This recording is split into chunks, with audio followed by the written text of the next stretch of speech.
Hope all of you have started your manifestation. And how many of you are able to do this power manifestation? Wow, Ma Krista Hateman, both of you manifested, you and Ma Diana's pillow. That's wonderful. That's so lovely to know. Congratulations. Who else manifested?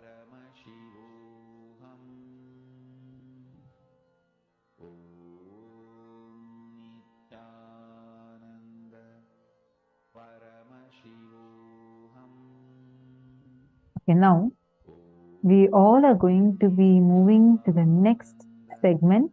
See, today we are going to be working mainly on focusing on getting excellence and not just getting success, but excellence, and through excellence, getting success, conquering your life, learning the secret to be ever invincible, victorious. So this is what exactly all of us have been learning, and we have been understanding, and we are going to be continuing to work upon. Right. Now I request all of you to sit and continue the manifestation. Finish the power manifestation now.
Mahamagya, spiritual lullaby for Samadhi, and Suprabhatam, wake up call, wake up song for Paramashivam.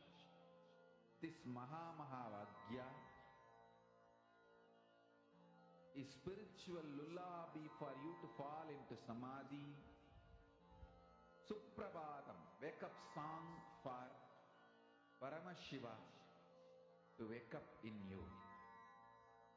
Just remember this one powerful cognition. This Mahamagya puts me in Samadhi.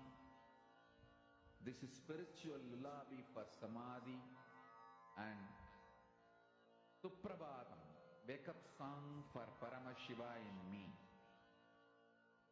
For Paramashiva to manifest. With this one spiritual powerful cognition, chant this Mahamagya.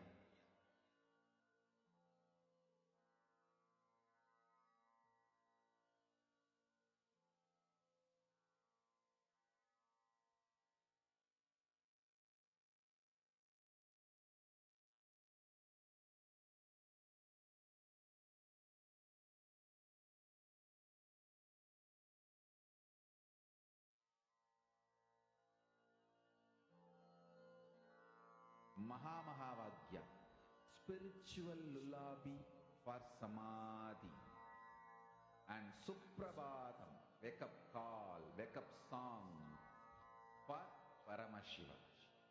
For Paramashiva to manifest.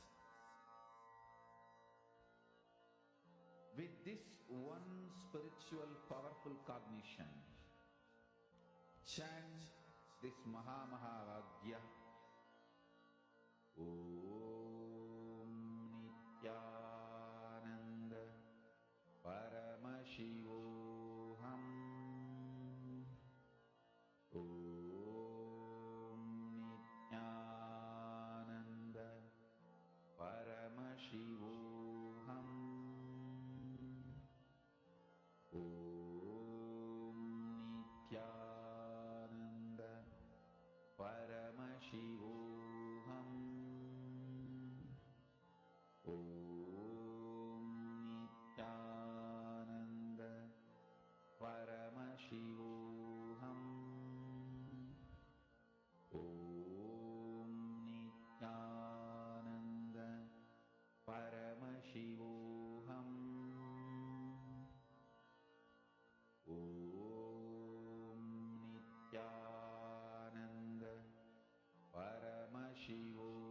Paramashivoham. Om Nithyananda Paramashivoham. Om Nithyananda Paramashivoham. Om Nithyananda Paramashivoham. Om Nithyananda Paramashivoham.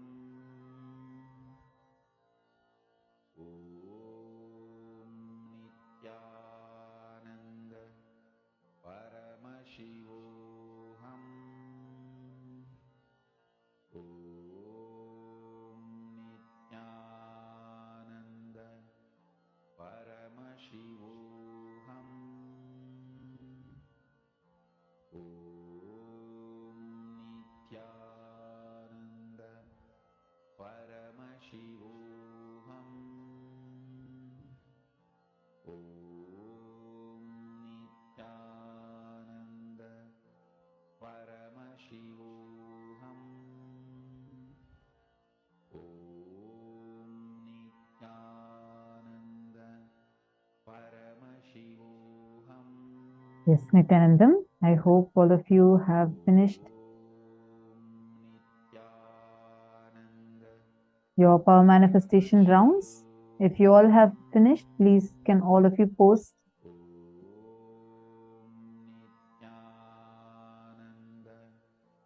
Take a moment and please post.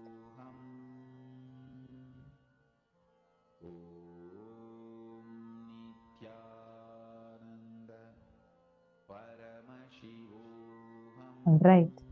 So now we are going to be entering into the next part of the segment. Actually, we have yet another important news to share with all of you today. And joining with us in this session, we have Manitya Bhaktikananda also to share with us further updates on what's happening in Kailasa Trishulam and how has the situation been right now, what's going on there right now. We are going to be learning about all of these. So let's now enter into that session.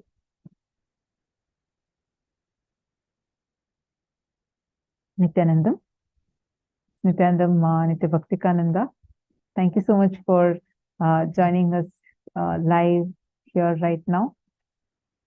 Nithyanandamma. Yes. Nithyanandamma, so we have been seeing, especially last time in the last season onwards, from 15th of August onwards, we have been having these regular sessions where you have also been coming, and like many other Adinavasis who have been on ground and have been seeing about, have been part of this huge persecution that's happening right now for all of us, what we all have been faced with right now. And many of you have been coming and sharing the live updates as it is happening and what are the steps Kailasa has been taking. So what's going on right now? Yesterday we had shared about how the deep state elements and Hindu mystic forces had actually come into the campus and excavated parts of the temple in order to destroy the temple, and even inserted electrical poles within the temple campus.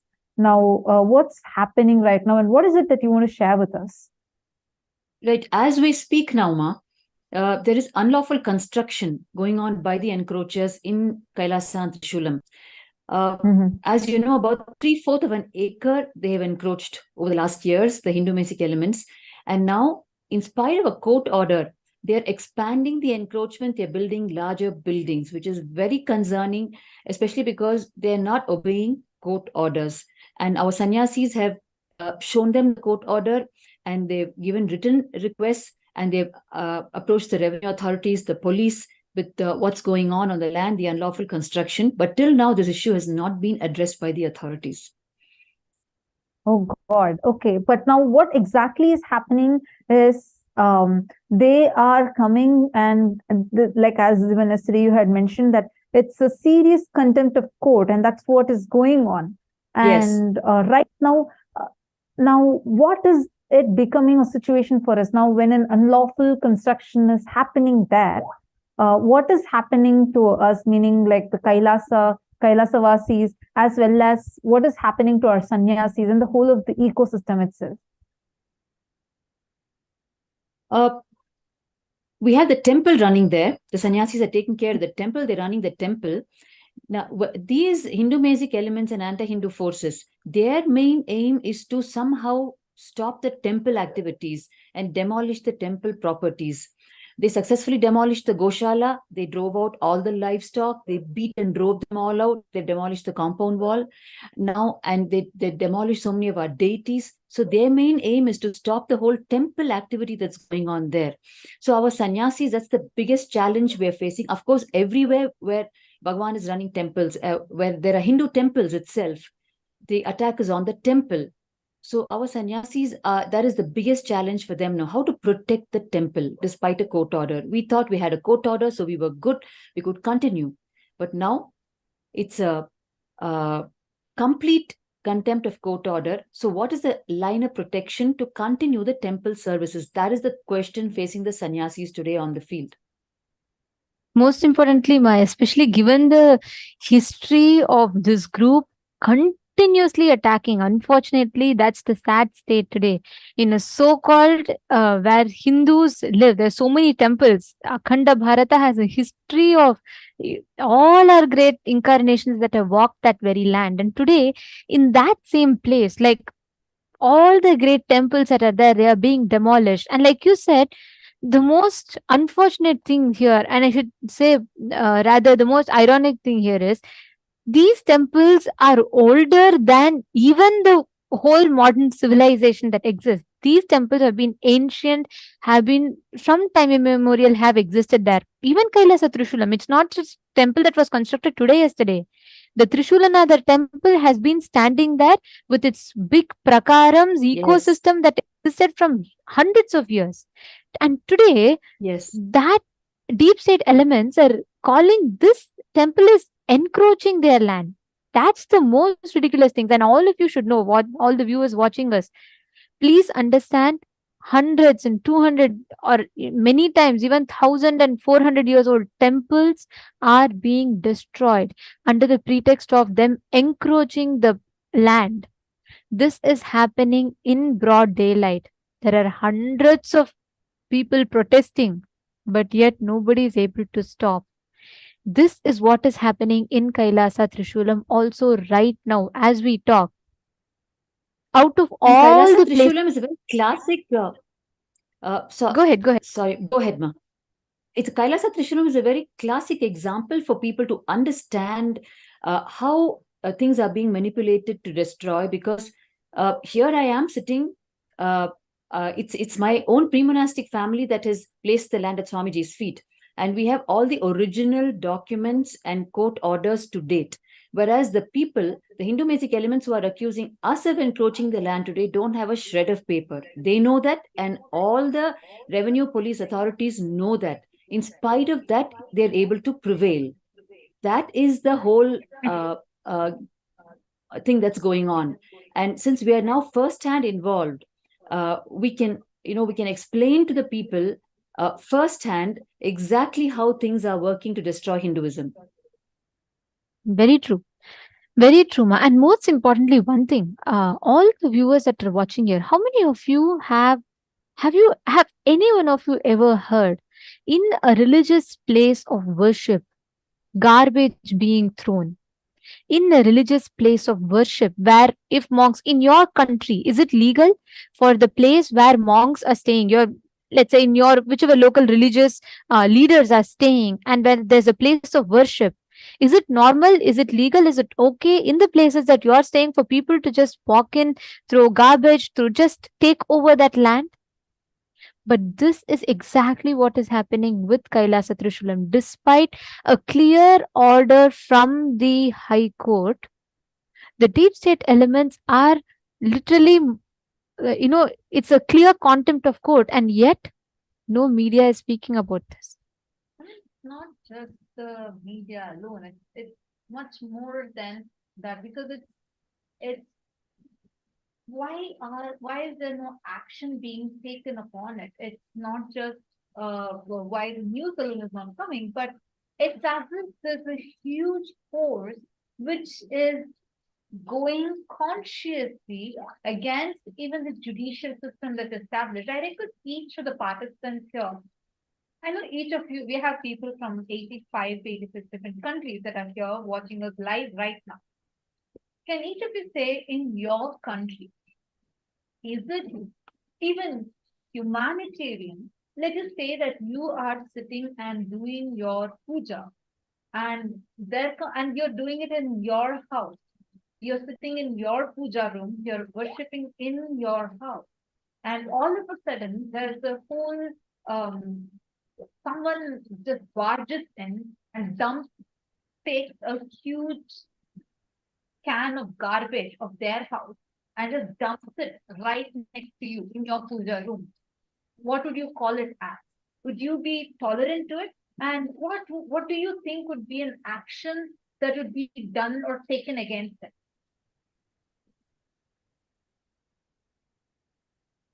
Ma, this kind I'm of so sorry.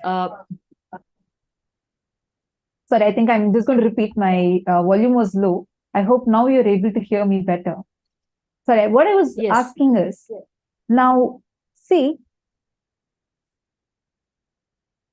if I know we have participants from 86 different countries. We have participants from 86 different countries, each of you from different backgrounds. Am I right? From different cultures, different walks of life. Each of you, all of us are here, and we are experiencing Hinduism. And now so many of us most of us here do daily pujas. In your house, when you're sitting inside your house, inside of your puja room, and you're doing puja, and suddenly someone gets a garbage can full of their house garbage and dumps it right next to you, what would you call it as? Or how would you react to it? What would be your response? No, I understand it might sound very absurd to ask this question, even, but unfortunately, this has been the situation for our sannyasis who are there in Kailasa Trishulam. Trespassing. And what would be the actions that would be taken against it? Madhyana's pillow, we have posted it as trespassing. Now, what do you think should be the action that is taken against it? I request all of you to share, because this is what is happening to our brothers, our sisters who are staying in Kailasa Trishulam, and it's our temple property, and this is what is happening to us right now. Ma, so while the participants are sharing, Ma, to detail more on the gory details of what has been going on in Trishulam ever since 2010, the land was given to Bhagavan. They drill holes in our compound wall and they divert their sewage water into our premises. Continuously, they subject us to living near their sewage water inside our premises. And not only that, we actually went and spoke to the local municipal corporation authorities, and we made them to place bins where they could put their trash. But in spite of us taking their effort and the bins coming into place for them, they still come and toss their trash into our premises over the compound wall. And now even the compound wall is demolished. So they just walk in from their homes and toss the trash inside the premises and go. Because the compound wall has also been demolished on the 15th of August. And not only that, when we do our puja, they send their children. Sorry, I just want to highlight here one thing. Like because what you're mentioning, it's something very important, I feel, because you're saying that we even took a step to go and reach out to the municipality to even keep a garbage can and arrange their sewage for them. I mean, come on, it's our temple campus. With what human authority? Forget about legality, forget about everything else. Even with the basic human values, how can someone come and do that? Like, I can't even imagine this. I can't really understand where we are sitting inside our temple and we are doing our worship, and they come, they drill holes in our compound wall and they break the compound wall. They direct their drainage water into ours and make it as a living hell. So these were all various different tactics. We are just starting to shed. This is not even the tip of the iceberg. What right now our sannyasis in Kailasa Trishulam are going through is something really unimaginable. Because right now, as we are talking, the attack is continuing. This is despite of the High Court order. Says High Court has ordered, saying that they cannot enter, they cannot come and do any of their illegal activities in our campus. It's illegal. But I mean, how can they even do that? This is really shocking. In fact, after the court order was passed, the demolished compound wall is still just lying there like a huge debris. And now it's become an open ground without even a compound wall. Our sannyasis are living there. So the people are just using it as a ground to walk through. So there is there is only trespassing happening. There is the whole privacy for the sannyasis to live their lives while they're serving the people. I mean, everything has been robbed of us in Kailasa and Trishulam right now. Sorry, as you are talking, we have a question from Hongzu. She's asking, have you reported this to the police and all the medias? What's their response? Yes, actually, I want to tell you, we have filed cases, and maybe Maniti Bhaktikananda, maybe do you want to shed more light on this? What are the cases? Have we filed cases? What has been our response to it? And how has the police or media, everyone responded to us so far? You'll be shocked to hear details of it. Just to give you a small example, in 2017, when one of the largest attacks happened in Trishulam, in June, hundreds of the Hindu-Mesic elements actually entered our campus and in the night, and they attacked us with rods, chains, rock stones, and they thrashed down the entire property. And when we approached the police and requested them to register a complaint and asked them to give us protection, they said, all you guys are fine. So what is the problem? So we told them, sir, if we're dead, then there would be no one to complain. Is that what you're waiting for? Sir, we are sure they're going to attack again. Can you please take action against them and give us protection? Again, the response was, we are there. We will take care if it happens again. So we said, so what if we die when it happens again? I won't even be here to give you the complaint. But they never gave, and we challenged them, the attack is going to happen again. Within 48 hours, the same attack they launched in broad daylight 2 days later. And at that time, it was such a huge news that they were forced to at least come to the ground and be there and inquire what was going on after the entire attack was over. And for every attack that we have faced, including throwing meat in our pujas, like you asked, Hong Zu, we have only taken legal recourse. We have only gone to the police because we don't pick up weapon. We don't pick weapon. So we've only gone to police. We have such a fat file of complaints for just Kailasa Trishulam. So every Oh. single attack we have gone and filed, even to get our complaint registered, we need to work for it and fight for it. And we need to show photographic evidence, videographic evidence. We literally live with our mobile cameras on continuously because we don't know when what attack is going to come. And unless we show them so vividly, they're not willing to even register a complaint. That is the And situation, let Ma, of Hinduism even today. now, even now, Ma, if it is so evident, let alone saying evident, there's a clear, the anti-Hindu elements, the deep state elements are in right, just barging into our campus and erecting their structures within the campus in our land, the very place where government has ordered a clear status quo. And Ma Hongs, you should know, when our sannyasis are going to this day, they are struggling. They have given, we showed you all the letters that sannyasis have submitted to the police. And despite that, there is nobody is stopping. It's all happening in broad daylight in front of everyone's eyes.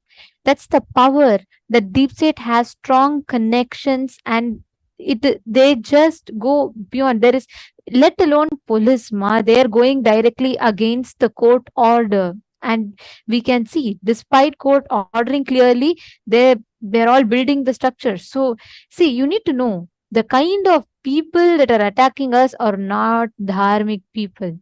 They are not the type of people who will say, oh, if it is there, if this is order, we will follow it. No, No, this but is a very clear strategy. They plan, they target, and they attack. Knowing that the court has ordered, they come and take over. so, but one very important thing is we have been taking the legal recourses. That's something I want to really highlight here. We have been taking, like how Ma Bhaktikama also mentioned, we have a huge, thick file of complaints after complaints after complaints. We have been filing to the police station. We have been taking all possible legal resources. We have been taking all possible legal resources, yet we have no justice whatsoever. We have not been able to receive justice. We have not been able to even get our complaints registered. Yesterday we were playing a video for you, which shows how our women were beaten up. I'm going to play the video once again so that all of you can see how our women were raped, assaulted. I even now, I feel so, I just can't see it. You see the violence in that entire Hindu music group and how they're attacking, toppling our cars, breaking every single CCTV camera, they are breaking. Despite of providing all these evidences, till now, all those fellows are roaming. And how many years it's been? This attack happened from 2017. This attack has been happening. 2017, now we are in 2023. And even to this day, this attack is continuing.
This is happening in broad daylight. This is crime against humanity. Forget about anything else. This is crime against humanity.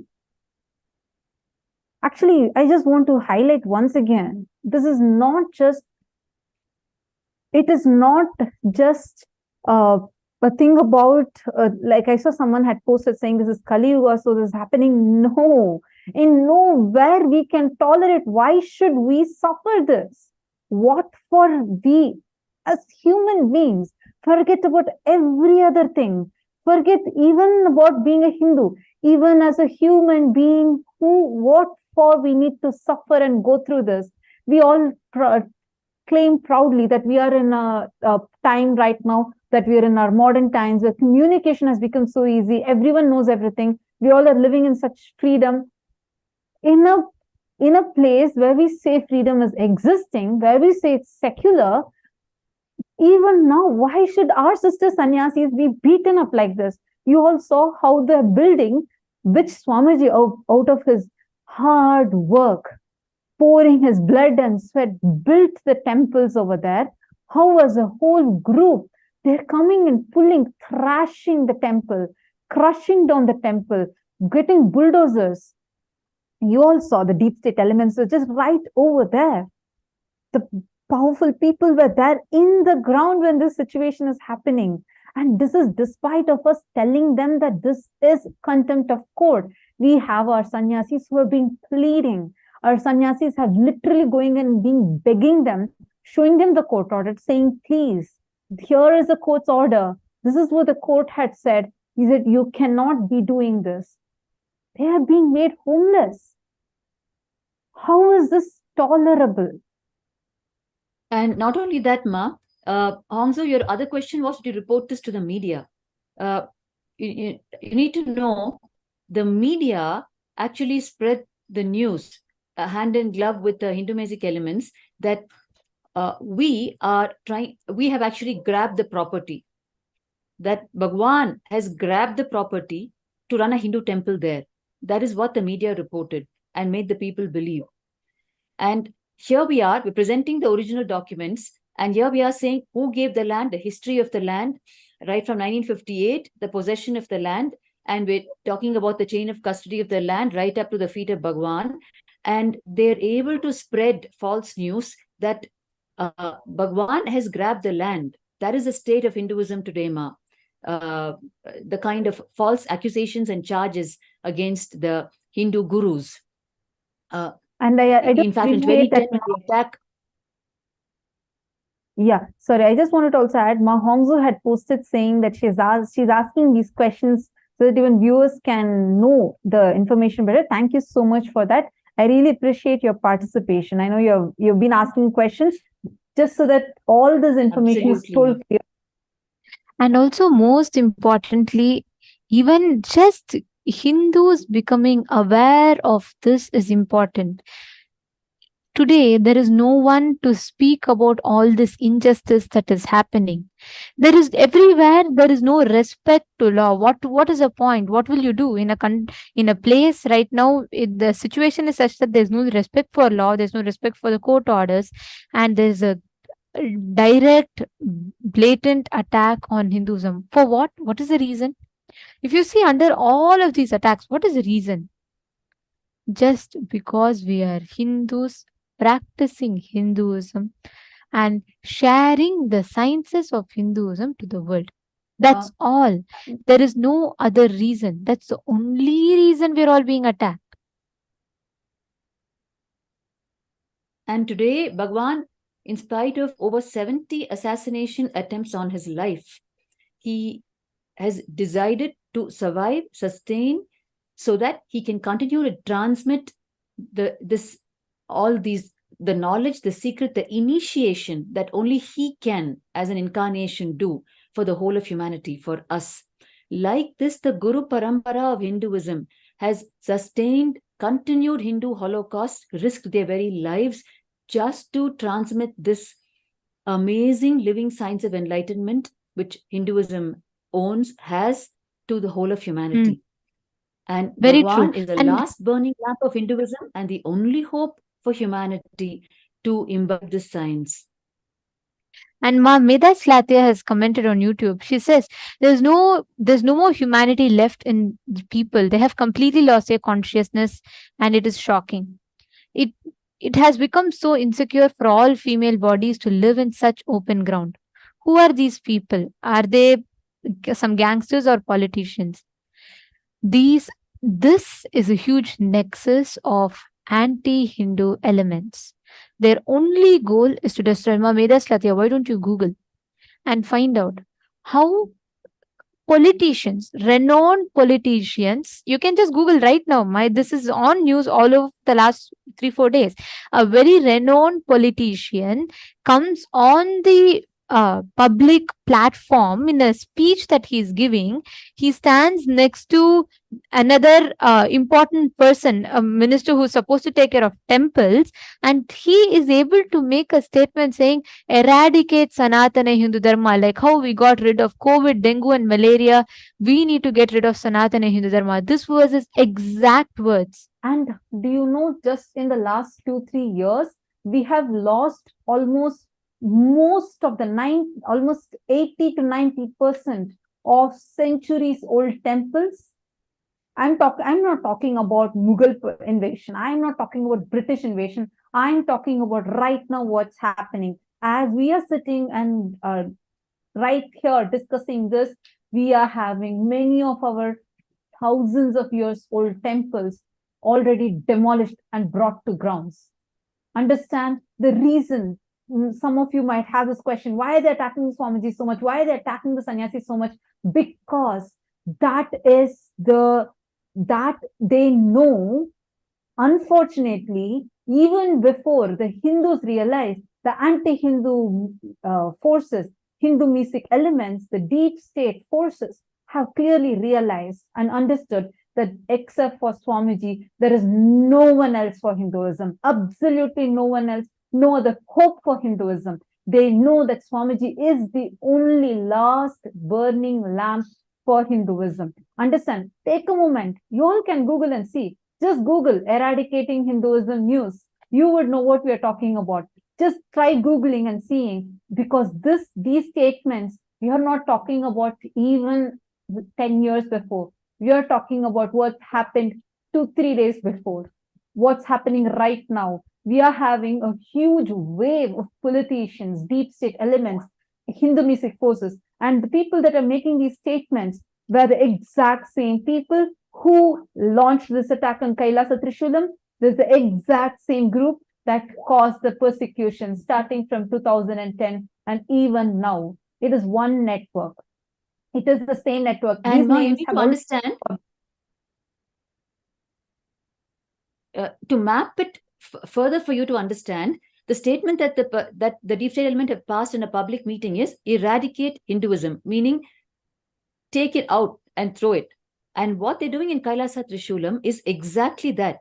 Through various means, like how we shared with you, divert the sewage, throw the garbage, drive away the livestock, demolish the compound wall, make encroachments larger inside the property, slap false cases of land grabbing back on them, on the very owners of the land. Do all this so that you can eradicate them from the property somehow, eliminate Swamiji and sannyasis from the property. So they're actually walking their talk. The public statement they've made so audaciously just 48 hours ago, they're actually walking their talk in Trishulam. They're just showing it practically in broad daylight. Nobody's able to stop them, not even a court order.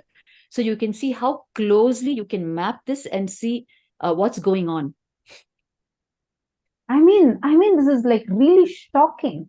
I see some more comments that are coming. Krista Hetman is asking, can we bring the sannyasis, at least a female, to safety? Yes, Swamiji has already taken those steps, and do not worry. Swamiji is doing his best, taking care. Why do you think? Actually, Bhaktika Ma, who is right here with us, she was part of the attack when the attack had happened in 2017. She was there in the campus. The visual clipping that we showed you in between, where the female sannyasis, like we saw, like their living containers were being stoned and people were dragged out. The sannyasis were beaten up and thrashed. We saw the visuals now, right? Those are few of the clippings from 2017. Ma Bhaktika was there in that at that time. See, I think Bhaktika Ma, you should probably explain. See, despite of going through those attacks, there is something that's making you stay strong and be there, continuing to be as a sannyasi, right? Because Swamiji has never ever left us all in any dangerous situations. In any dangerous situations. Because the Tyaga that Swamiji does, like Ma Krista, I understand your concern. That's the only reason I just want to take your question to address it. Because even despite of the attacks, despite of what's happening, this is crime against humanity that is happening to us right now. This is in no way acceptable, no way tolerable. No one should even tolerate it. How can anyone be okay with it in this century? But despite of all of these, Swamiji takes all these arrows on himself and protects even the sannyasis that are there, which is what is making every sannyasi, even after they go through these attacks, even after they go through this persecution, to stay strong, stay rooted, and stand up for Hinduism. So do not worry, every sannyasi, Swamiji takes care. So, but we cannot be okay with this kind of inhumane cruelty that's going on right now. How can we, what for we need to go through? And this is not just one place. This has been a multi-pronged attack. Same thing happened in Pavarkundra, in Tiruvannamalai. Same thing happened in the 4 months. Or the exact same thing happened in Kashi, Kailasa Kashi. Everywhere, all our Adinams, Kashi Sarvagnya Peetham was razed to grounds. They got bulldozers illegally and demolished the building. In fact, and same thing happened in Adi Kailasa, Bangalore. Yes, right. In every place, this is what happened. This is the same thing that happened even in 2019 in Gujarat, when they razed down the entire Yogini Sarvagnya Peetham to ground. Exactly. And it was even every single time, it is just blatant, outrightly against the laws, against what laws, humanity, every possible thing. See, we all need to know one thing. When there's a certain limit, a line, or a border, I would say, beyond that, there is no use of any explanation, you trying to be dharmic, you trying to be explaining, you even trying to go back plead, nothing helps. That is a level that for us it has been happening right now. Because just look at this. Swamiji, from the time Swamiji started his mission, he's only doing one thing: serving the humanity.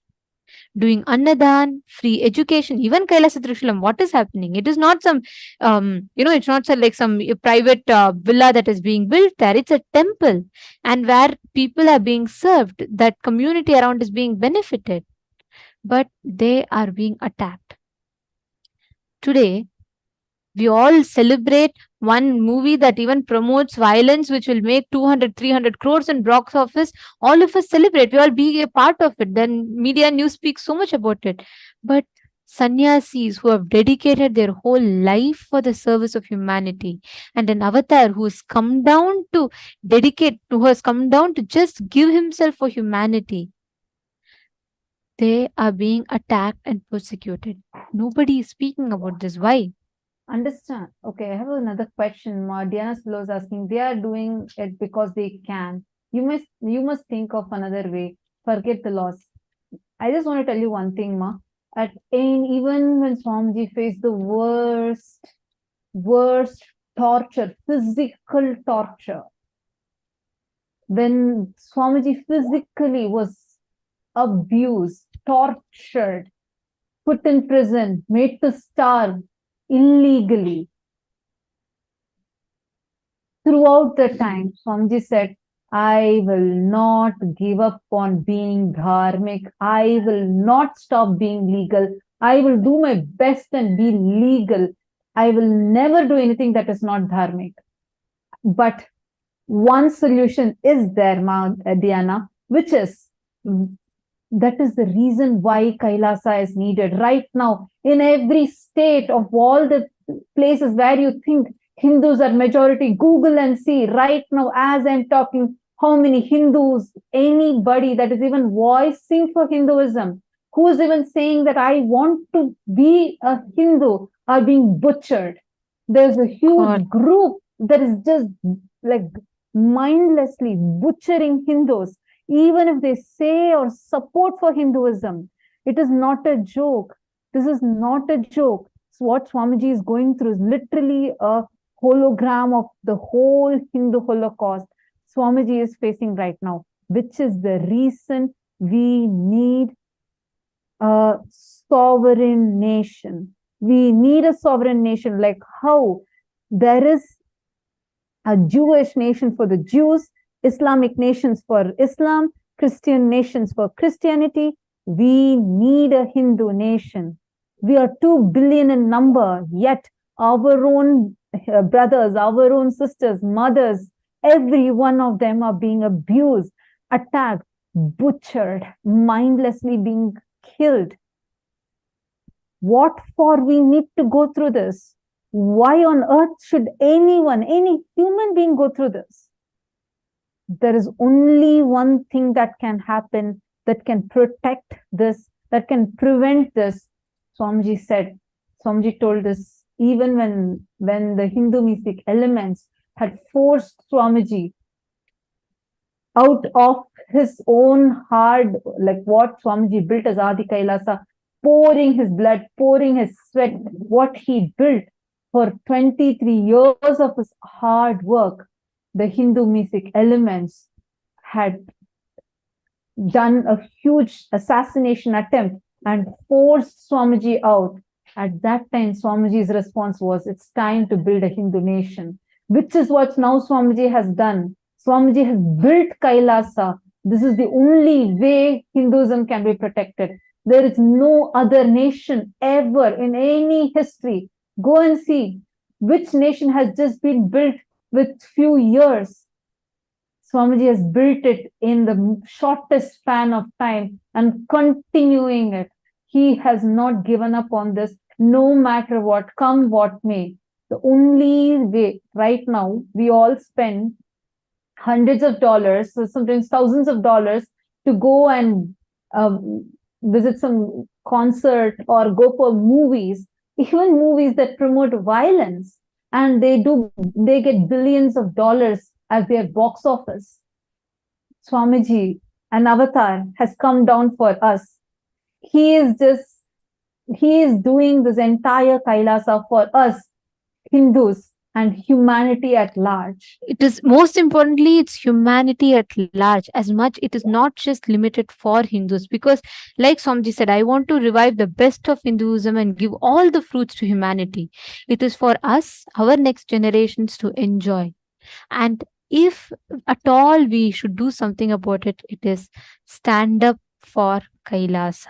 That's the only thing required from our side. And I see Krista Hetman has also posted saying that I really want to help. I'm ready to help. What can we do? For all those who feel like I really want to do something, there are few things that you can take up, that you can actually do. Understand, we really need everyone to first spread awareness. Unfortunately, Hindus are living in a delusion.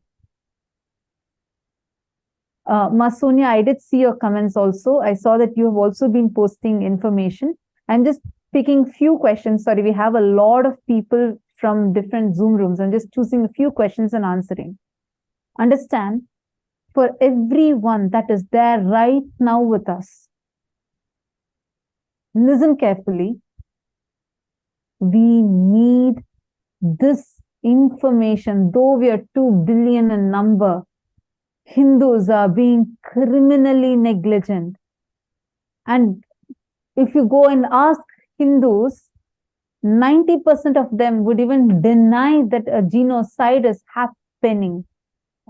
We are blinded, we are brainwashed to believe that nothing like that is even happening, while in front of our eyes, Hinduism is being attacked. Hindus are being butchered mindlessly. Understand, there are a few steps that you can do. First and foremost is each of you can actually reach out to your governments. You can reach out to them and tell them, spread awareness about this. You can become a part of the team that goes and reaches to the international community and spreads awareness about this. Each of you that who has any contacts right now with what you can help to spread this awareness. Understand, even the Jewish nation, Israel, did not get built overnight. It was when all the Jews came together. We have a huge strength. We have 2 billion in number.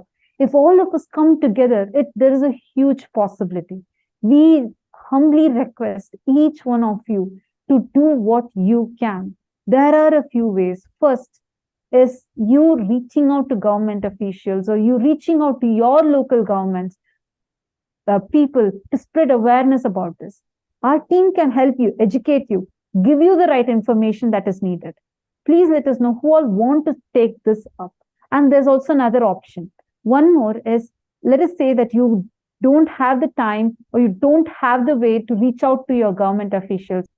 Become part of the founding fathers, founding mothers of Kailasa. That is really, really needed.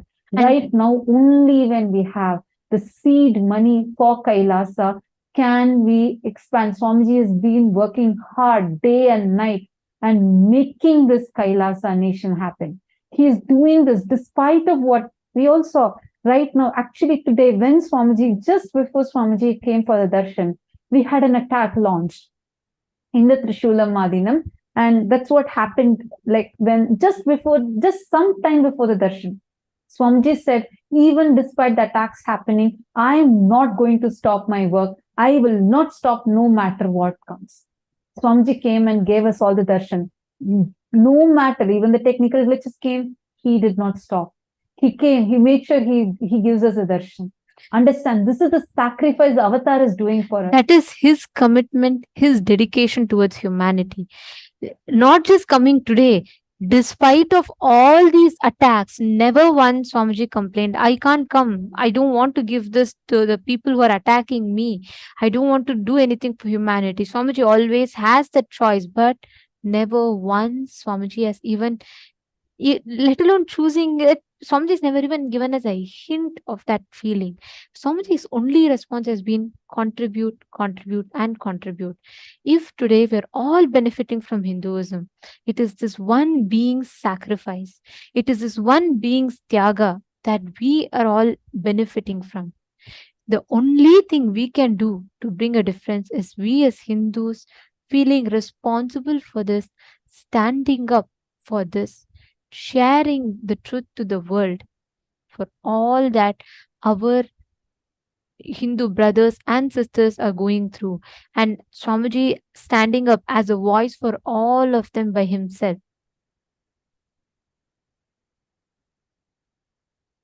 Every one of us are responsible. We are responsible to create we are responsible to bring Kailasa. We are responsible to make Kailasa happen. As Hindu, it's a responsibility for us.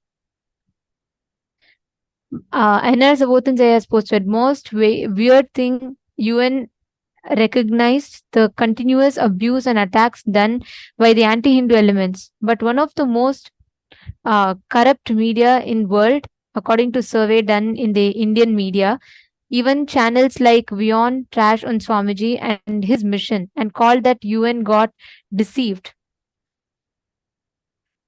Indian media is retarded and the anti-Hindu forces have deep pockets and huge influence. I just want to tell N.R. Sabothanjaya, we all need to know that all the medias, everything, the narrative is all governed by, influenced by deep state elements. So at the root of it, whether you take the media apparatus or whether you take the justice apparatus or whether you take any other different institutions, at the end of it, there's just one power center behind all of this. It is not to blame the government, it is not to blame any individual or any individual sector, but it is, end of the day, the deep state that is behind all of these actively working using these different apparatus to, to give a multi-pronged attack. We need to know that what we see in the news is not as simple or as not as straightforward, because every single, if you see all the news channels, one whole uh, set of news channels, all of them will publish the exact same type of news at the exact same time. How? Their narrative is all governed by the same deep state elements behind.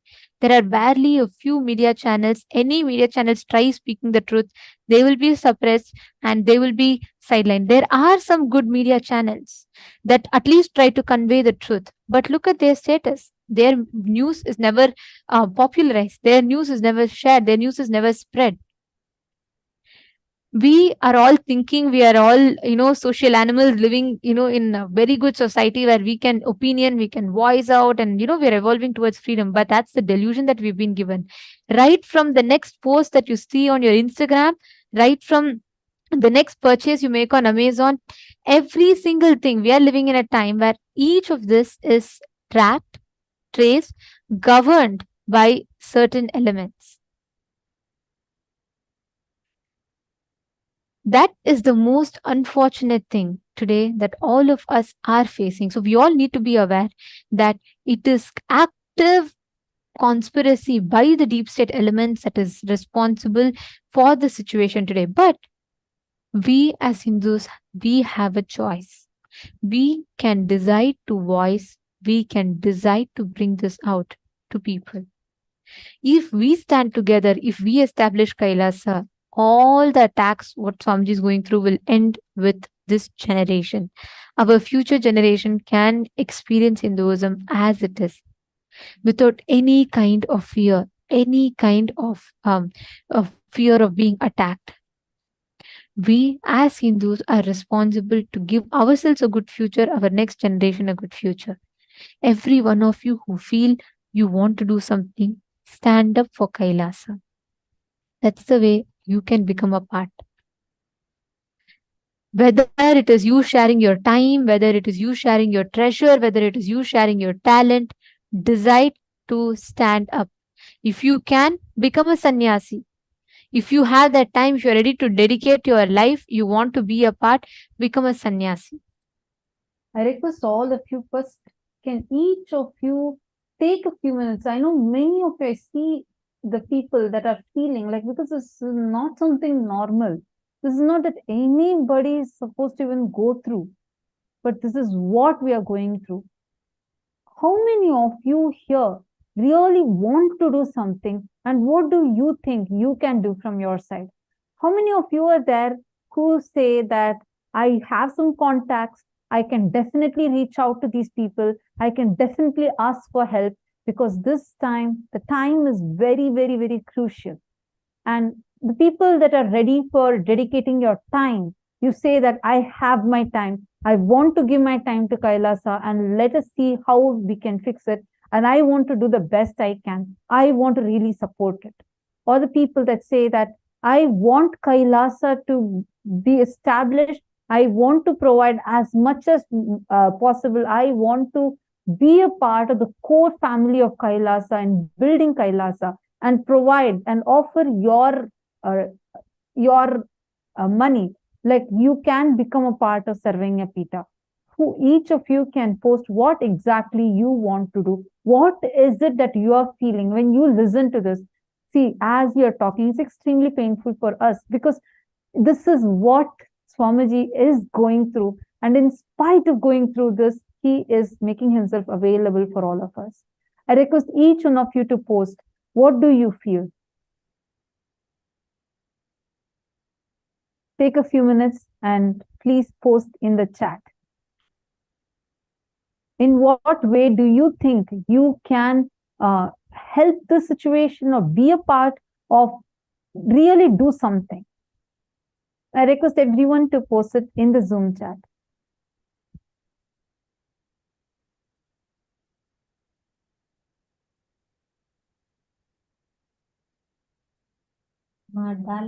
Posted, should like to become part of the Yajaman. What ever, right now, from your side, what is it that you can do? How is it that you can take a step to become part? Ma Ayana Skimit, I see your post. You're saying that you want to reach out to officials and need information, which I can share. Definitely, we will let you know, Ma. You can actually sign up. We'll send you the diplomatic corp form. You can sign up in that.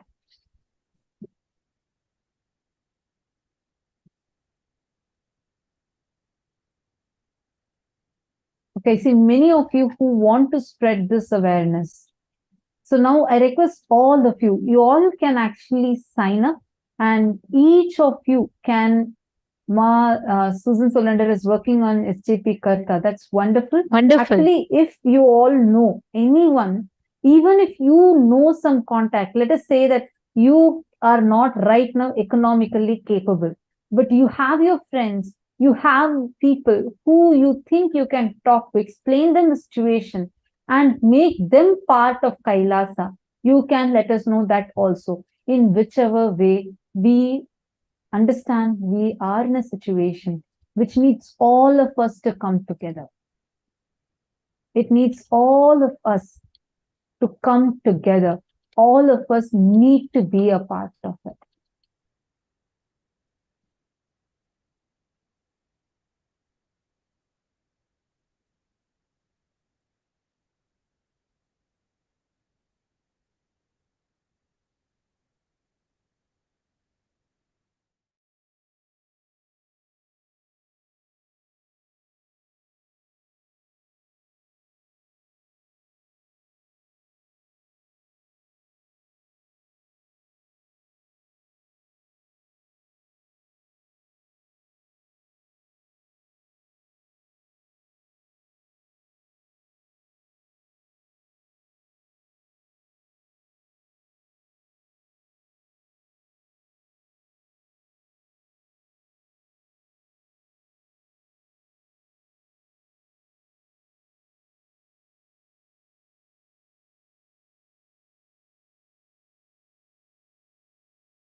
Nithyananda, We have a now overwhelming response from all of you. See so many of you that have been signing up. We are seeing that many of you are signing up. Whoever have signed up for SJP, understand it's a real necessity. And Swamiji has just said, if you have intention, Swamiji will shower and make it happen. Honestly, you don't even need to have any kind of economical background. We have people that were just driving trucks and barely had enough for their meals today who have become SJP Yajamans. I'm not joking. It's not your economic background. It is the intention that you have. Whoever has an intention, you can become a Sarvanyapita Yajaman today. Sarvanyapita Yajaman, Sarvanyapita Karta. It is all about manifesting it. No one can earn, so you will never hear Swamiji bless you saying that you will earn for Sarvanyapita Yajaman. No, you can only manifest it.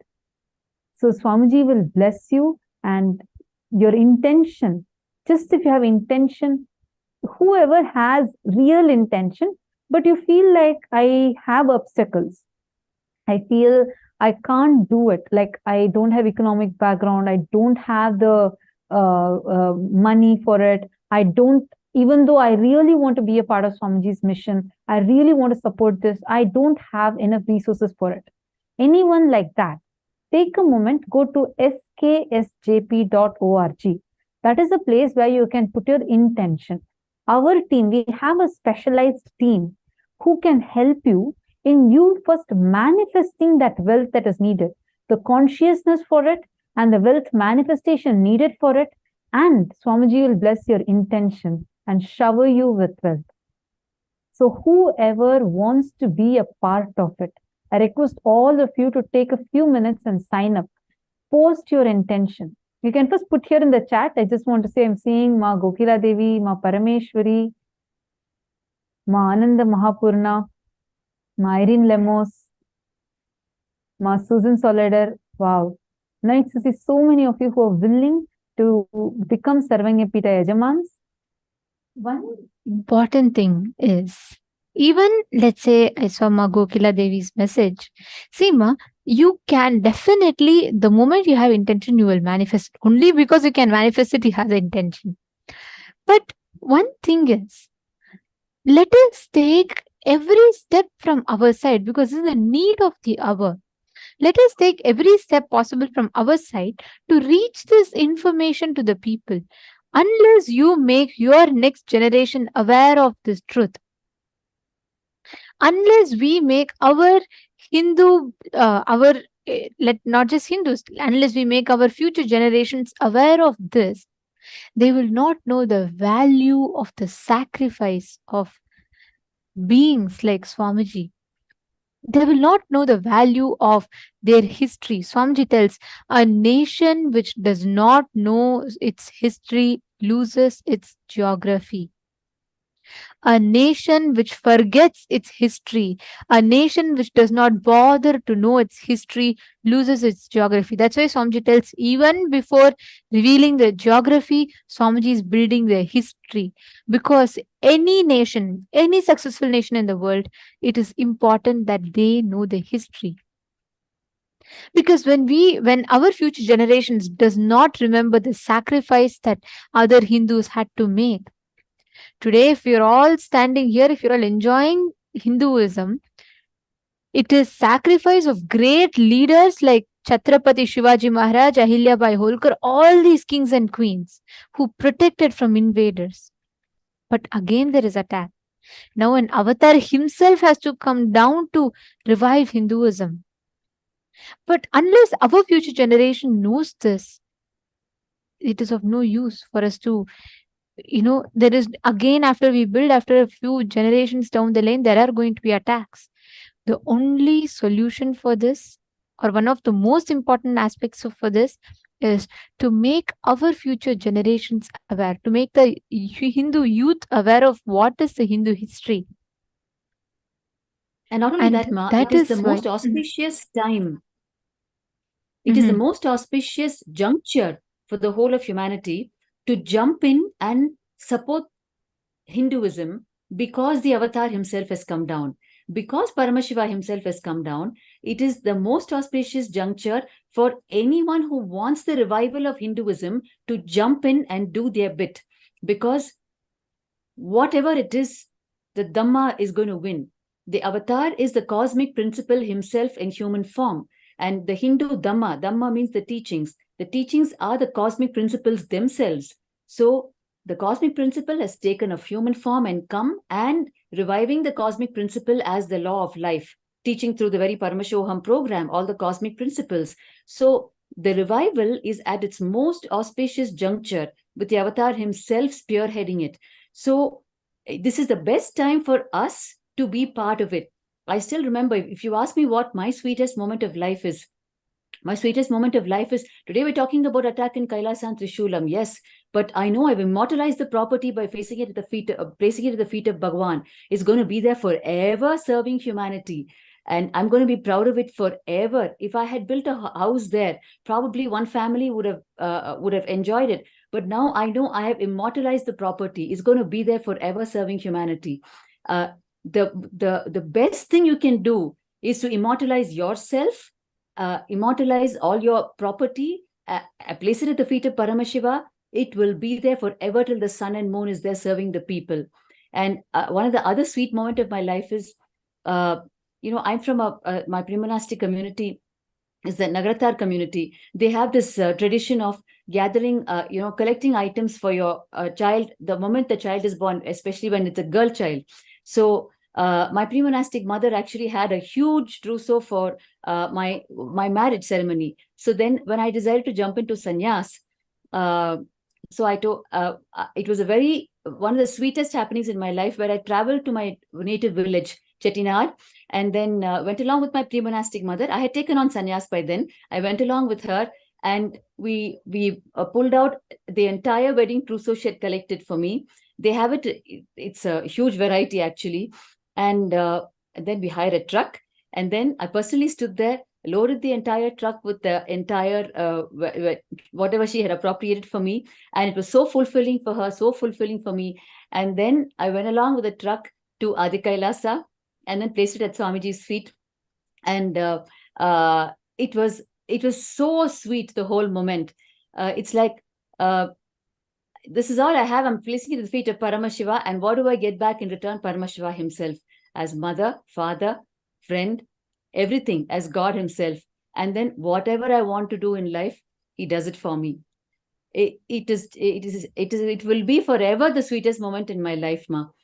So we need to understand that this is the most auspicious time for the revival of this huge science, which is important for each one of us, whoever we may be, class, creed, gender, country, community, doesn't matter. Hinduism is not a religion. It is a science. It is the ultimate living enlightenment science, which actually has been saving planet Earth all this while. Like how each country is known to produce a particular thing and give it to the rest of the world.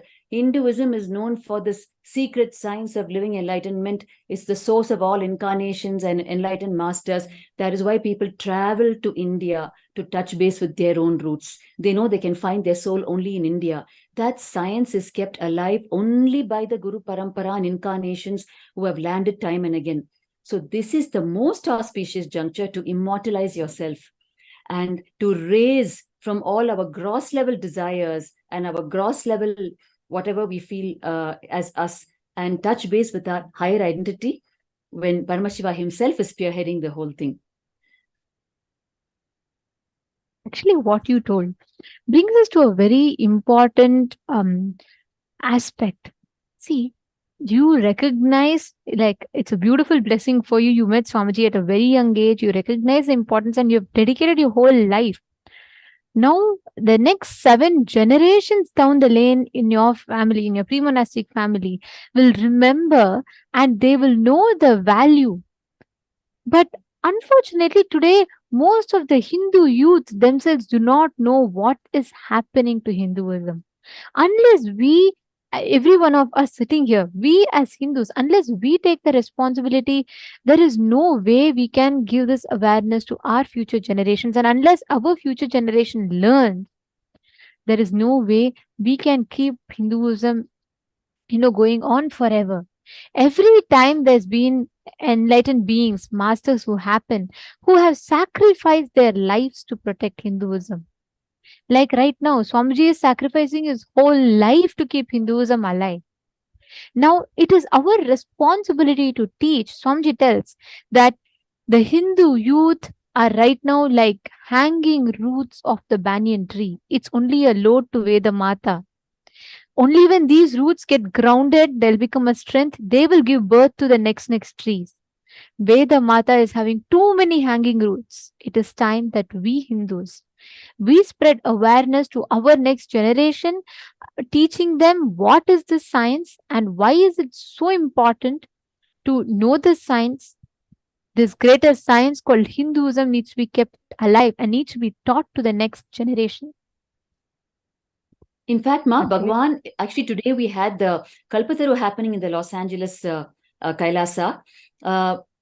The anniversary of Los Angeles KAILASA, when it happened earlier this year, Bhagavan actually on that occasion, when he gave his presidential address, he mentioned this very point. He said, because we have not spread the Phalashruti, the benefit of Hinduism, like in Hinduism, every single thing that you do has a Phalashruti, a benefit. That benefit is directly linked to your superconscious growth and breakthrough, because the only agenda of Hinduism is your superconscious living as Paramashiva himself, because that is what is going to give you everything you want, material showering, inner world showering, everything. That's a richest life, most royal life. So Bhagavan said, if we stop singing the Phalashruti of Hinduism, let us start spreading the Phalashruti of Hinduism. Only then you will explain to the people why Hinduism is needed for the whole of humanity, why the whole of humanity has to work to preserve Hinduism. It is not just the struggle of the incarnation or just a Hindu. The entire humanity needs Hinduism.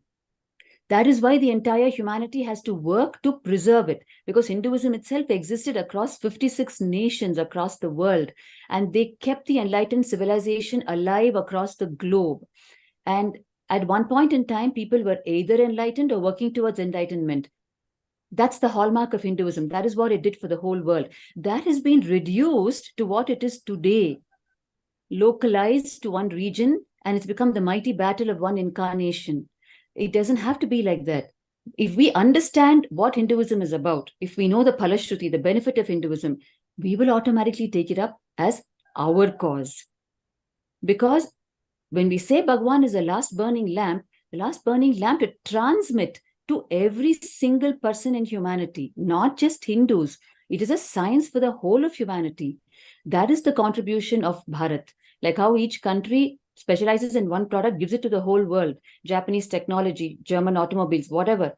Hinduism, Bharat produces incarnations, the science of living enlightenment, it preserves it and gives it to the whole world. Therefore, it is not the battle of only Paramashiva, it is the whole of humanity. The context is too large in Hinduism. Very beautifully said, Ma. And most importantly, this what Akhanda Bharata has gifted to humanity, the incarnations, the science of consciousness is consciously empowering. It is not something that can be destroyed, eradicated. It is not something that can be gone today, removed. That is why Hinduism is called as Sanatana Hindu Dharma. How many invasions, how many attacks, but like Swamiji says, there's a small stream of living enlightened masters who are continuously available, alive, who are giving their life, sacrificing their life to keep this alive. The only thing we as Hindus need to do, Swamiji always tells, you don't need to do anything to protect me or protect Kailasa. You need to do something to protect yourself from these adharmic, anti-Hindu elements. Today it is one place, tomorrow it will be your house. Everywhere Hindus are being attacked. And it has become so okay that even politicians or lawmakers, opinion makers are able to come in public platform and they're able to tell that we have to eradicate Hinduism. So it is time that we give awareness to our next generations. And on this, we wanted to make this as an use as an opportunity, as a platform to hear your opinion. We would like to hear each of you voice your opinion on this. Actually, Swamiji has opened up, like I see many of you, like Subramanya Tyagaraja and Anurag Verma, many of you who have posted saying that we have to actually unite Hindus, and everyone has to come together for it. People need to know about this. And Swamiji, like as you're mentioning, Swamiji has left no stone unturned in this process of reviving Hinduism. Swamiji has organized a voting avenue where all Hindus can come together, voice out your opinions, voice out, come together and make the choice. Actually, today there are multiple sabhas that Swamiji has established. One being the Chit Sabha, which comprises of all the founding fathers, founding mothers of Kailasa, the Sarvajñapita Yajamans, Sarvajñapita Kartas, who are a core part of Kailasa, who are literally part of the decision-making government body.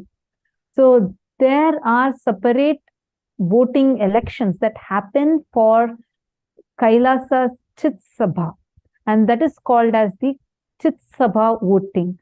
And we also have the Rajya Sabha voting, where all the Hindus from across the globe can be a part of it. Today, we are having one such voting that is taking place. All of you can right now head to Twitter and you can be a part of this. Today's subject is whether the Hindu genocide, the awareness about Hindu history, the awareness about Hindu genocide, should this be taught to the next generation? We have three options for which each of you can cast your vote. Take a few minutes now, and all of you can head to Twitter and you can use the hashtag Kailasa votes and post on Twitter tagging Swamiji for the answering for this question. Should the history of Hindu genocide be educated to the next generation? If yes, the first option is yes, it should be made as a curriculum for all the kids. Parents should teach and schools should teach this as a part of the syllabus. Second option, yes, but it should be only an optional education. Option C, I don't think we need to teach this to our children. Take a few minutes. Each of you, please head to Twitter now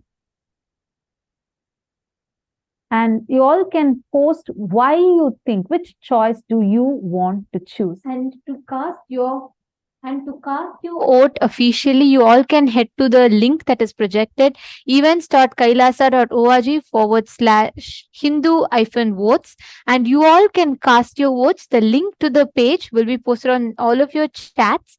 Please head to events.kailasa.org/Hindu-votes. Your voice matters. We request every one of you to share. Let us know what is your opinion. What do you think of? Do you think we need to make this as a must do curriculum for all the children, or do you think it needs to be optional? We request every one of you to please share.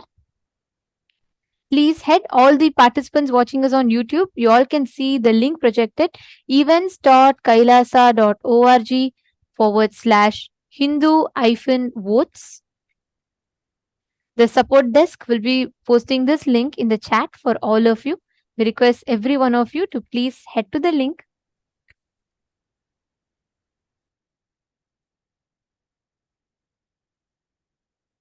I request all of Yes. you to take a few minutes now. And I see so many of you who want to spread this awareness. Take a few minutes now and go to this link, and you will be coming to a page like this. Go to events.kailasa.org /Hindu-votes and cast your vote. Take a few minutes. There are 3 options.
Yes.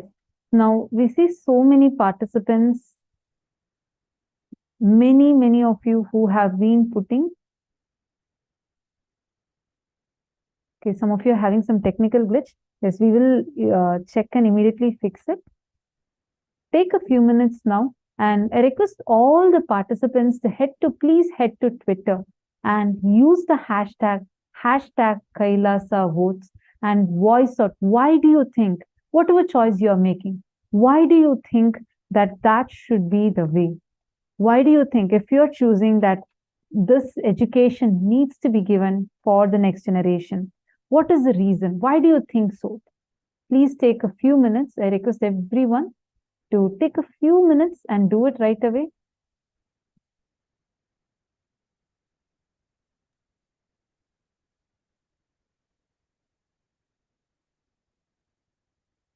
Use the hashtag Kailasa votes.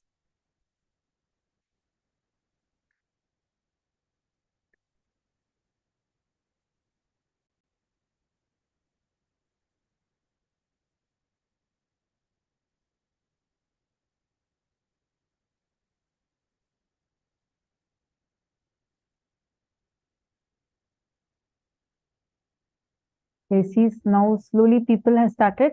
I request everyone, please head to Twitter, and here you can use this hashtag Kailasa votes, and you can post why you feel the choice you're making, like what is the reason you're choosing that. Take a few minutes, use this hashtag Kailasa votes, and you can tweet it. Make sure you're tagging Swamiji's official Twitter handle, and cast your vote. Take a few minutes, understand your voice matters. Oh, Hindus, it is too important that all of us come together. Your voice can make a change. It can make a difference. Imagine if 2 billion of us come together, it can affect the way that we are existing and transform the way Sanatana Hindu Dharma is. Yes. Okay. Please take a few minutes.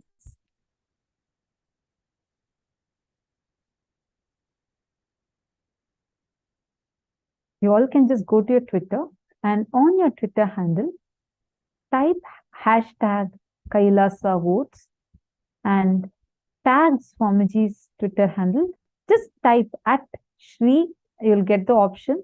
So Kailasa as SPH Nithyananda Paramashivam, which is also as at Shri Nithyananda. Just click that and then type which is the option you're choosing. For example, you can say, I am voting for option A as I feel strongly that this education of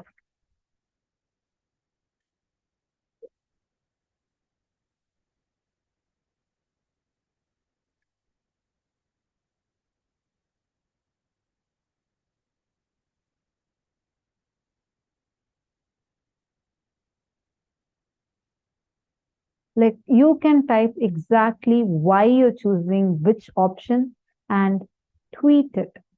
Take a few minutes. Your voice can definitely make Every one of you to do this, because if just each of you do it, we one by one we are 2 billion in number, and we can make a difference. Use this platform as a beautiful platform for you to voice out your thoughts. Let the world know, let people hear the importance, and let us as Hindus unite together to make this. Request everyone to do it. All the participants, please take a few minutes and help it with them.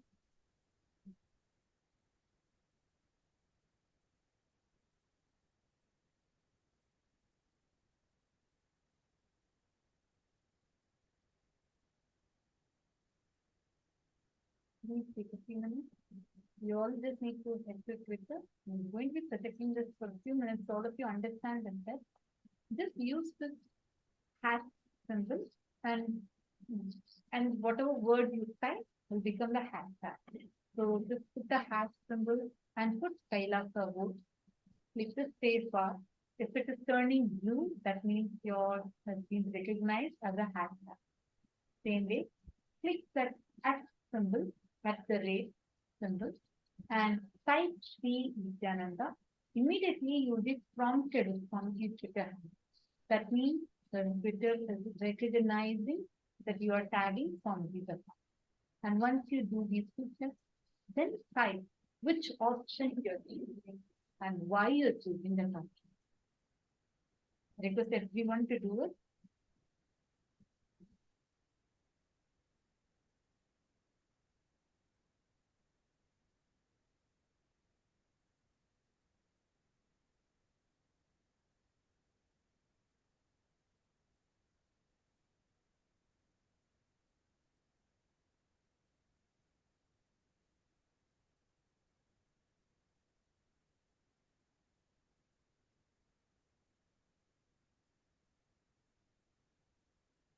Sorry, I think my voice was low. I hope now all of you are able to hear me.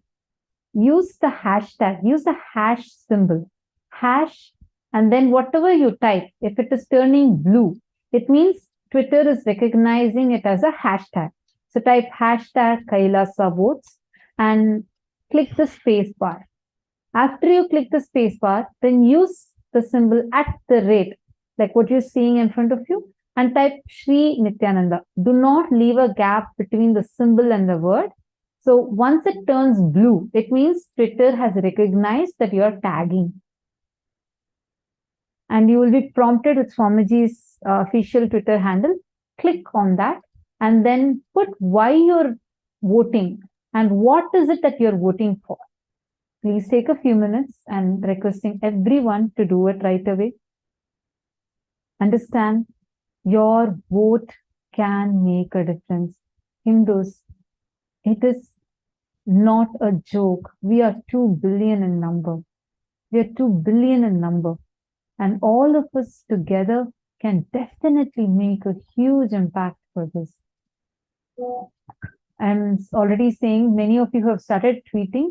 Hiranmai has posted, I'm voting for option A, as I feel strongly that this education of Hindu history needs to be given to the next generation. Okay, very good. You can also voice your own thing. You can, yeah. And each of you can also post, everyone else also can post. As you're all posting, you all can tell what you think is the reason. Like you all can also give the reasoning of why you think. And see, when you post and when you tweet, when people start reading, they will start becoming aware. We can make Hindus aware of what is happening. Okay, Mareka Pai has posted, I'm voting for option A. It's necessary that next generation should know about Hindu history. Beautiful. And Carrie ECLM has posted, I'm voting for option A as I feel strongly that this education of Hindu history needs to be given to the next generation. Thank you so much for each of you that are voting. Understand? Now, all of you also type why you feel so. Please understand, these are all the ways, mechanisms through which all of us together can voice out, spread awareness. Understand, it's really unfortunate that we all have been brainwashed to believe that Hinduism is not under attack, while in front of our eyes, this injustice is going on. So I humbly request every one of you, please take a few minutes, use these hashtags and tweet, put along with why, so that people, when they read, when your friends, when Hindus read your tweet, they understand that this is not just a few people talking, but it is something really, really real. What is happening right now? It's beautiful to see the overwhelming response from all the participants. If we take this step, we can definitely make the difference. And the most beautiful thing about Hinduism is when you stand up for the Hindu Dharma, Dharma stands up for you. It is a science because the Hindu Dharma is the cosmic principles itself. So when you decide to live the cosmic principles in your life and you decide to support the cosmic principles reaching people, the cosmic principles will shower in your life as abundance. It is a science and proven over generations, for eons. It's timeless. And today we heard Swamiji Bhagavan so beautifully saying, anything happens, any attack happens, the only thing he says is, oh Paramashiva, let me flare up and understand what is the next level of responsibility I need to take this to the next level, to take the contribution to humanity to the next level. That is what you're showing me. So that was a beautiful revelation today. So what each one of us can do at our level to ensure the science doesn't die, to ensure the science is continuing to be transmitted, and the awareness is being spread about the science, and the awareness about the persecution, and the awareness about the availability of an incarnation on the planet who's continuously transmitting the science, the awareness of both. So that step, what do we each one need to take so that we are doing the same thing, what we learned from Swamiji today. So what you're doing now is really a small step in that direction.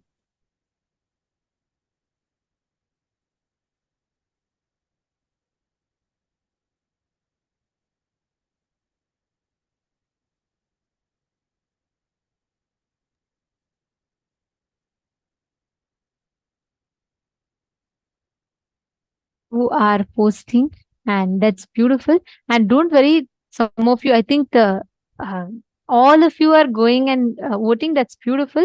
It's a small error. I think the website is at this moment not able to handle the overwhelming response. So we are facing a small lag. So this was unexpected. We are trying to work around. So we'll let you all know how you can register your vote. So give us about a few minutes. But right now, immediately what you can do is head to Twitter and cast your vote. Just use these hashtags and go to Twitter. I see Mareka Pai, Punidan Naya, who all have posted on Twitter. I request all others also understand it is not the people that are actively attacking Hinduism alone at fault, but the real crime is we, the good people, each one of you, the really good people, the good Hindus, not doing anything for it. It's our inactivism. We all are satisfied, happy that we are getting this good, amazing experiences. But understand at what cost? At what cost? Why should Bhagavan face this? What for Swamiji needs to go through this? He's taking all. They're only blackmailers. Swamiji can just stop. If they said, if you can just stop these KAILASA activities, we will not let you, we will not further persecute you. We don't want Hinduism. That is why they're so ruthless. You just Google and see, eradicate Hinduism news. Just put it in Google, you'll get the exact news. It's happening right now. It's trending on Twitter. It's trending on every social media platform. Because this is what is happening right now. If the deep state elements, people in power, are able to come and openly call out for a Hindu genocide, understand it is happening at a very alarming rate. The next generation will not forgive us for this crime, for our criminal negligence. But you have a choice. It's at your fingertips. You can do it right now. You do have a choice to take. Go ahead and you spread awareness. Don't just stop with one tweet. Go on, spread awareness, post everything that you understood in the session. Unless we have so many of you, educated people. Each of you is so educated in Hinduism now. Don't be a reluctant warrior. Reluctant warriors are the main reason why Hinduism is going through what it is going through. Each of us are endowed with a power. You can stand up right now. I request every one of you, head to Twitter and cast your vote on Twitter right now. Post what exactly you feel. What is it that why you want to make a particular choice? Nithyananda Jnana Yogini, Ma, again, Ma, Kiranmai Mulukutla. Wow, thank you so much for all of your sincere participation, Ma. Ananda Bala Subramanyam. It's really nice to see so many of you coming together for this cause.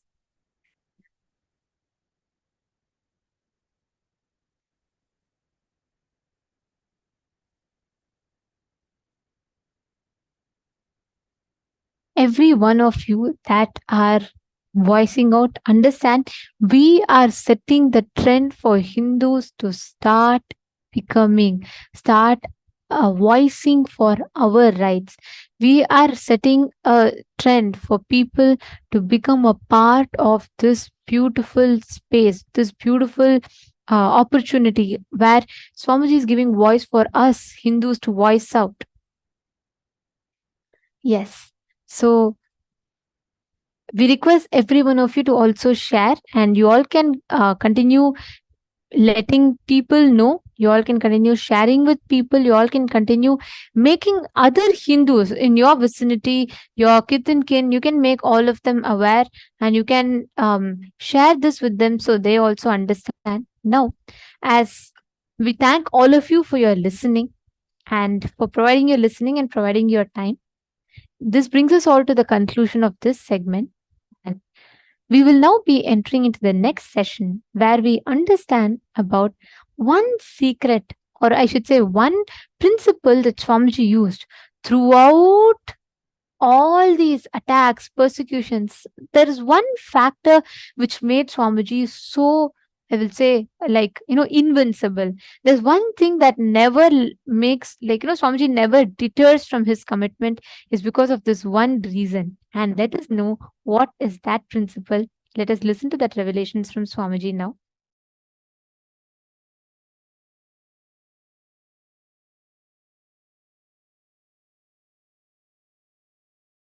Now you should know very clearly, easily getting influenced is your powerlessness. And you should know to put your foot down. What you believe is your core. That is what is you. That is what is you. I tell you, I will live as long as what I believe as my core. Then even if I am removed from this planet, I know how to take one more birth and body and do what I need to do. I tell you, essence is live for what you believe, and that belief system is strong enough to generate new body, anything you need to live. If you compromise on that, anything you think will gather around you will only cheat you. No negotiation when it comes to first principle. No negotiation when it comes to first principle. With first principle, no negotiation. Negotiation with the first principle is cosmic prostitution.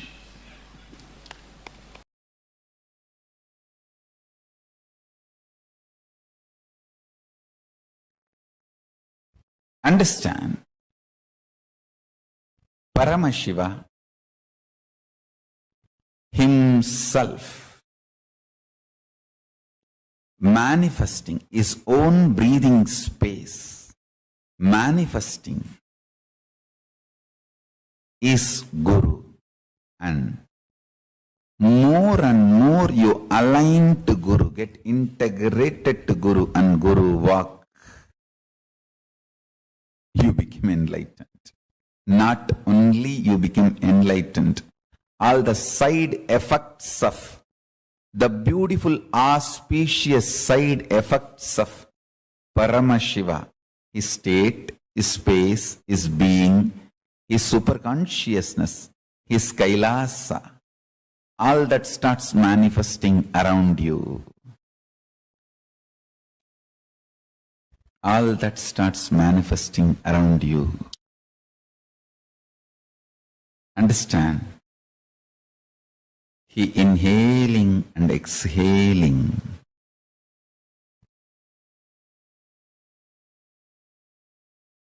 He manifesting himself.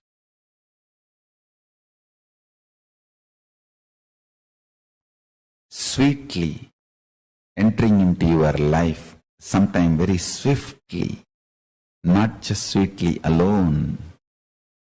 You just do not know when he came inside your heart and filled you. You just wake up and you know you are he and he is you, and all around your home his photographs, and all over your cell phone, social media, his photographs, and just in your mind only his name, and all the time his satsangs are going on and his music and what not. Suddenly you know that he is there all around. You have now new jata getting done for you, and from your head to toe the whole hairstyle, lifestyle, everything has changed. You just know he is you and you are him, feeling intensely blessed and blissed. Blessed and blissed. All the time you know you are from ear to ear. You are sitting with your cell phone, laptop, you are laughing on your own, you are smiling on your own. People ask, what is going on? What is happening with you? People can't tolerate if you are happy on your own. See, if you are sad on your own, they are very happy. If you are happy on your own, then it means you are making a statement that you don't need others to be happy. That is too much. They feel insecure. If husband is happy on his own, wife can't handle. And wife is happy on her own, husband can't handle. Then what for I am here? I should make sure at least your happiness is dependent on me.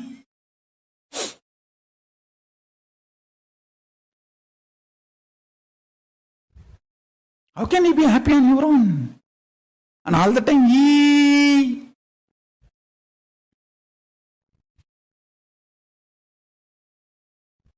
one of the greatest side effect, beautiful side effect of Paramashiva happening in your life is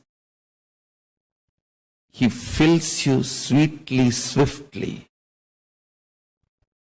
You are blessed out and blissed out.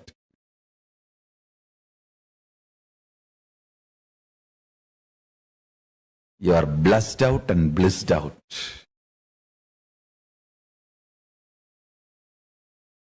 His breathing, touching the planet Earth is his own amsa, his own extension, his own being, his own incarnation.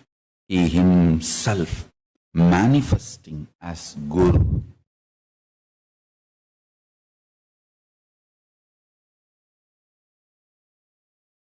As Guru. Understand,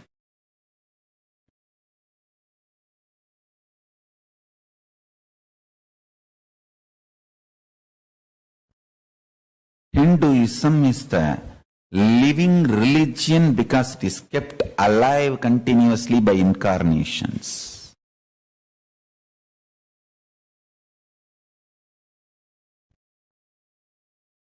Again and again and again. Not only Paramashiva, even other gods manifest on planet Earth as incarnations. Without any second thought, I can name Shirdi Sai Baba, Puttaparthi Sai Baba. Both of them are incarnations manifested on planet Earth. Many times people ask me, Swamiji, can you name some more people who are still in the body as incarnations? Without any doubt, second thought, I will name Sri Ganapati Sachidananda Swami, Mysore Tattapeetam. He is an incarnation of Dattatreya. Without any second thought, second idea, I will straight name him.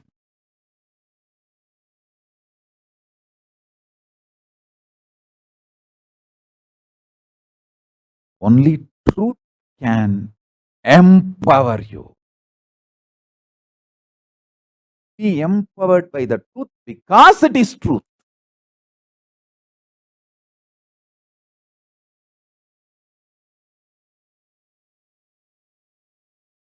Not because of any utility value, utility reasons.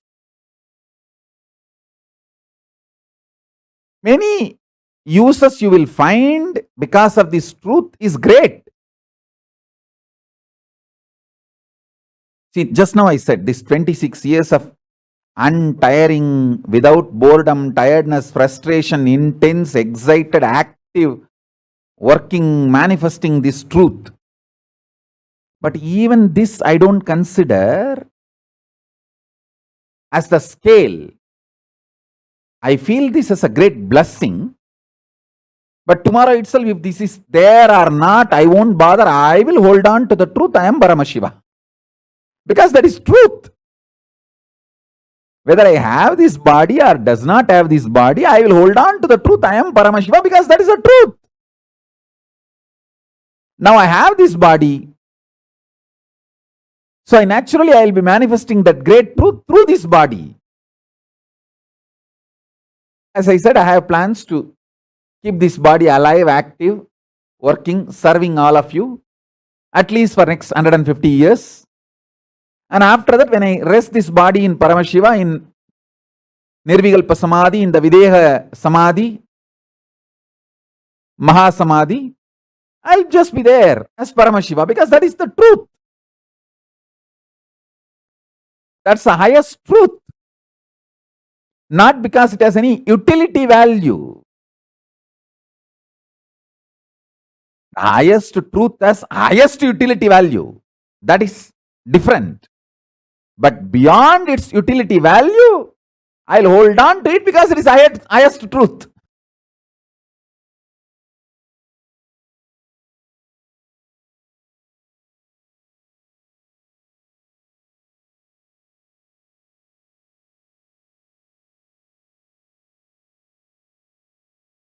I am chaste to my Guru. I am obedient to my Guru because he is my Guru. I am his disciple. That's all.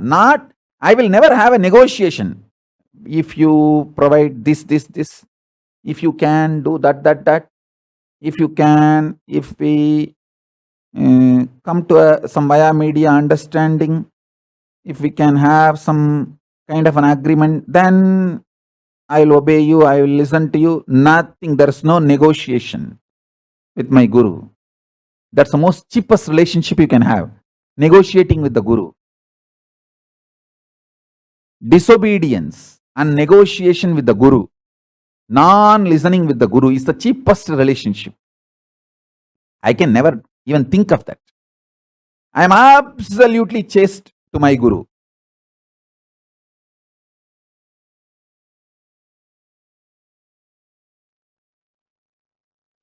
The resistance is the last dying delusion.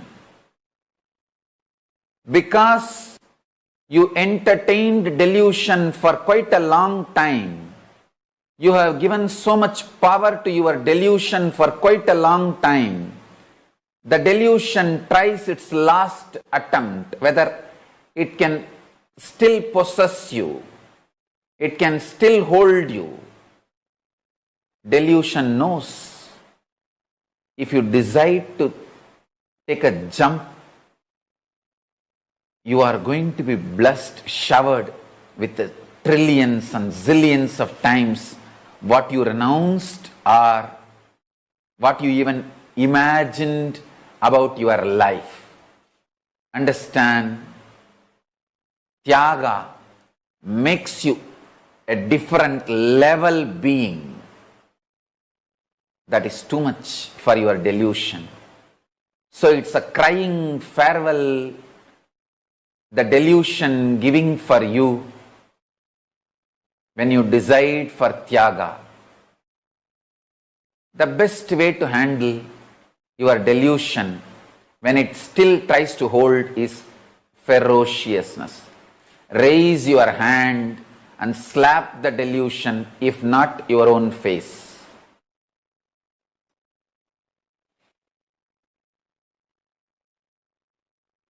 Ferociousness. is the only way to deal your delusion. Never through negotiation, bargain, strategy, your delusion is going to let you get convinced that your Tyaga is going to bring higher life to you, higher possibilities to you. Your delusion will never allow you to be convinced. No negotiation with your delusion will work. No strategy with your delusion will work. No convincing your delusion is possible. You just have to be ferocious, ruthless with your delusion. Be Kali to your delusion. Sometimes being Kali with your delusion is the only way you will achieve Paramashiva.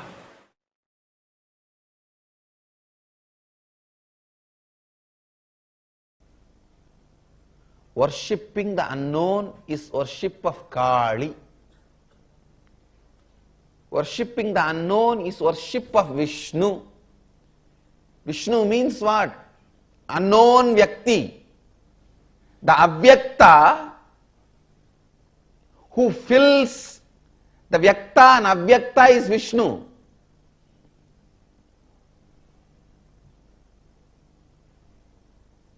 Who is embodiment of Vyakta and Avyakta is Kali.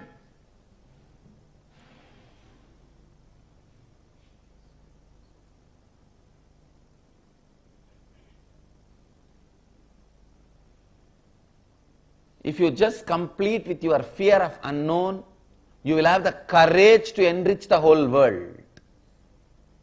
You will have the courage to complete with your all problems. Courage to enrich the whole world and courage to complete with all problems is one and the same. If you don't have the courage to complete with all components of you, you will have the same fear outside to reach out to people. That is why I tell you, the person who completes will be the real enricher. The person who enriches will be the real completer. Enriching and completion goes hand in hand intensely. Enriching and completion are like a anga, not step by step. Patanjali says Ashtanga Yoga means 8 parts of yoga. He doesn't say Ashtapatha Yoga means 8 steps of yoga. No, Ashtanga Yoga.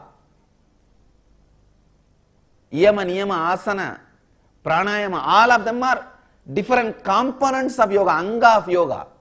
Same way, completion, enriching, causing, integrity, authenticity. Integrity, authenticity, responsibility, enriching and causing, completion. All the 6 are Shashtanga Yoga, not Shashtapatha Yoga. Shashtanga Yoga. Complete, enrich, cause, everything together. Your completion will cause enriching and enriching will cause completion. When you are afraid of handling some questions from others, some doubts from others, you are afraid of handling some incompletions of you. If you handle that incompletions of you, you will have the answer to enrich others, cause others.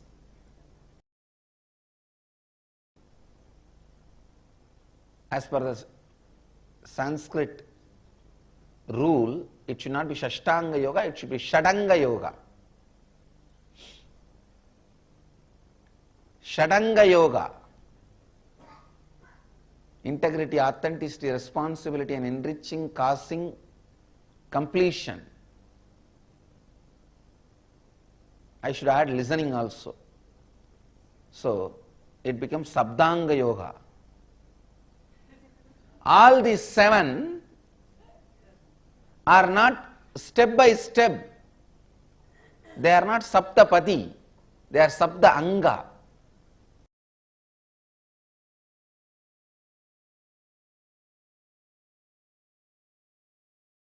If you feel I am your puppet, be assured you have a relationship which I had with my Guru Arunagiri Yogeshwara. The Guru Sishya Parampara is going to continue through you. You are going to be my successor. Because that is the way I felt with my Guru. It's not logical. Logically, only Guru is supposed to feel the disciple is puppet. But in reality, it doesn't happen that way. A disciple feels Guru is his puppet. And suddenly, in that feeling, he loses himself into Guru without even disciple's knowledge. Disciple has become a puppet in the hands of Guru. That's the way exactly it happened in me. I am telling you the secret as it is because today is my Guru's day and I want to be integrated to him and integrated to you. It looks very illogical. It may even be very difficult for people to digest. But I am not talking to maintain a pseudo dignity. I am talking to maintain and keep my integrity. My integrity to my Guru. And what happened between me and him, how it happened, I have to tell my disciples so that that can start happening between you and me.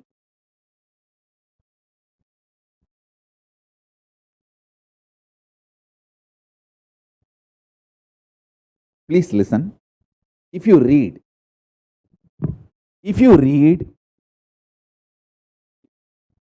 intimate reminiscences of Ramakrishna and Vivekananda,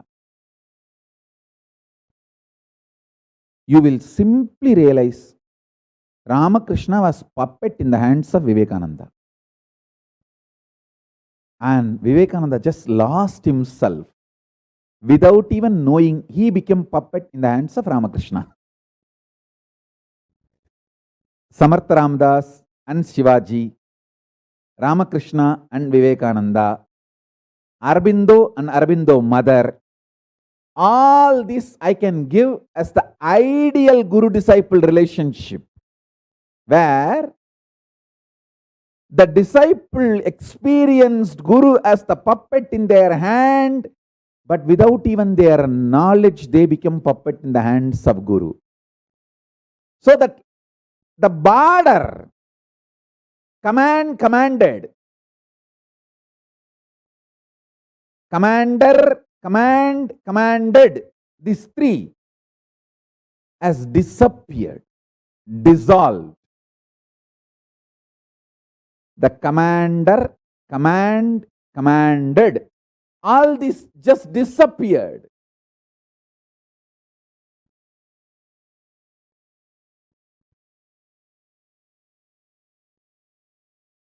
I can give you some of the most powerful examples of this Guru-disciple relationship in Hindu tradition. Nandi and Paramashiva.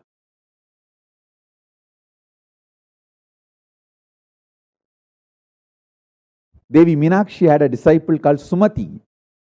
Sumati and Devi Meenakshi.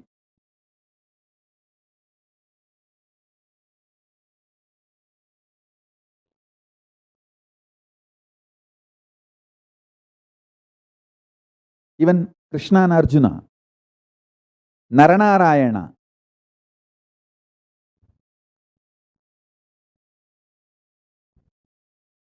In the modern day, Bhagavan Swaminarayan and his disciple Akshar Purushottam Maharaj. And Aurobindo mother.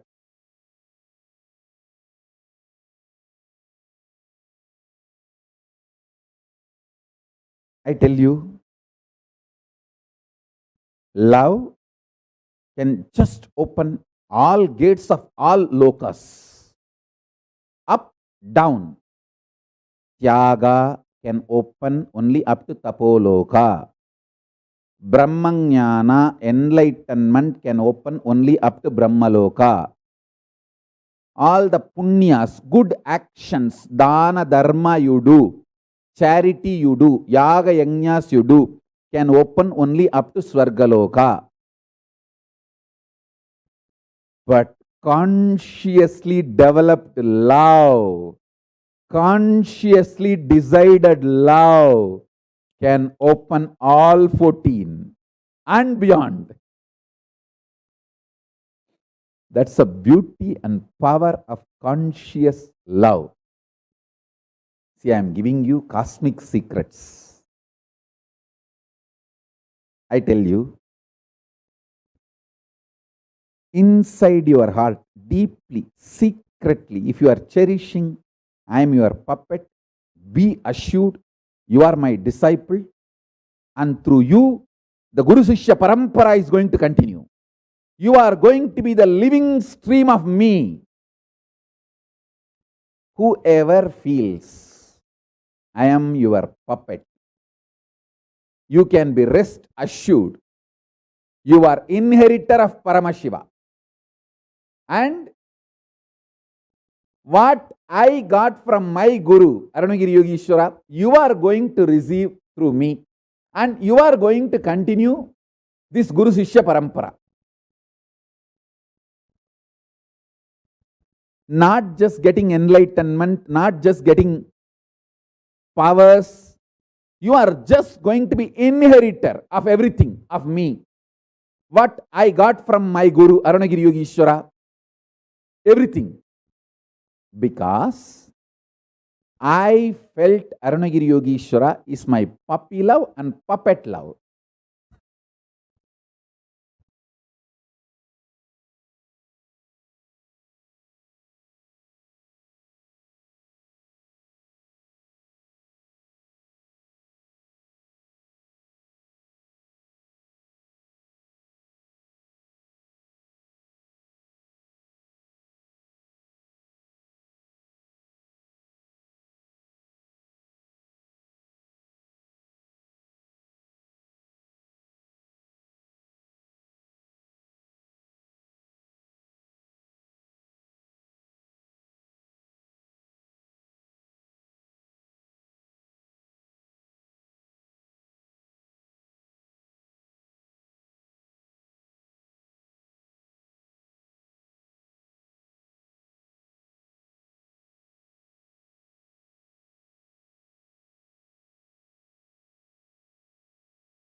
Paramashiva's message directly from Kailasa today. Listen, listen intensely.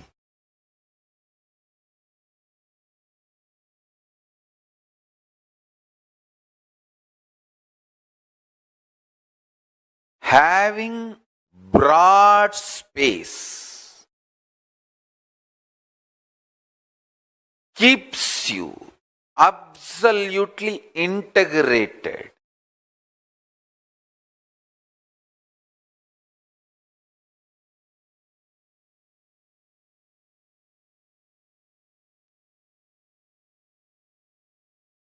Continuously manifesting life.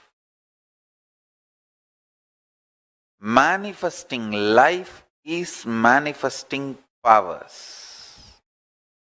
Powers are nothing but life into the power of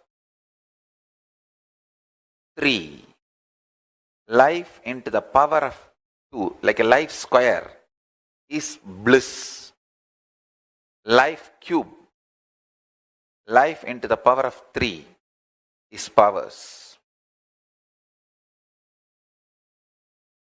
Listen, life is all about what you cognize as you, not what you do outside. That's one statement. Second statement I immediately made. Life has nothing to do with what you feel about you or with you. It is all about what you do to others. Both looks very conflicting, paradoxical, controversy. Listen, but they are not conflicting. They are complementing each other. All I am trying to tell you is what you feel about you does not matter. What you cognize about you matters. When you have the right cognitions, you will start serving others. Serving others becomes your lifestyle. Listen carefully, intensely.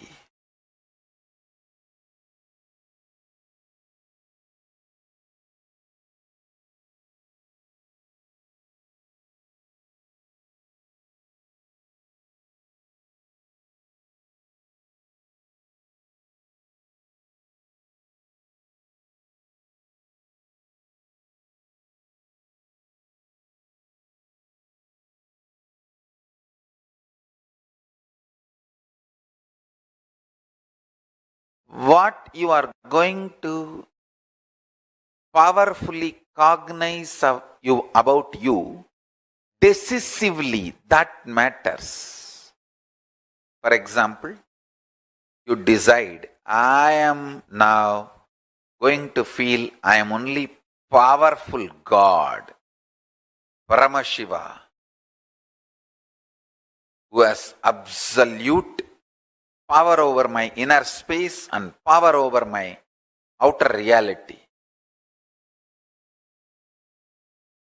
Listen carefully. That decision you may be taking only for 1 minute. And the all remaining 23 hours and 59 minutes you may be in depression, self-doubt, self-hatred, self-denial, all kinds of hitting with worst space a person can have and feeling shitty about yourself, your life and everything. All that feeling you are having 23 hours, 59 minutes does not matter. The 1 minute which you decided, you are going to powerfully cognize yourself as Paramashiva. That matters because cognitions, consciously taken decisions gets recorded into your biomemory. Vague, confused, immature, mood swings, feelings, all that gets recorded only even in your muscle memory. Listen. Even if you receive 99,000, it is less than 1 lakh. Because the very digit is different. Having large, expansive inner space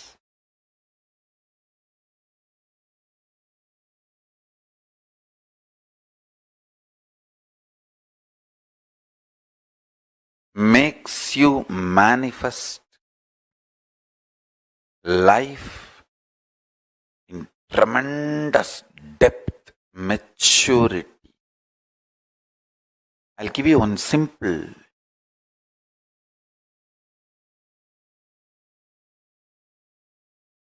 I'm actually reading Sivajnana Mapadiyam, means the Sivajnana Mahabhashyam of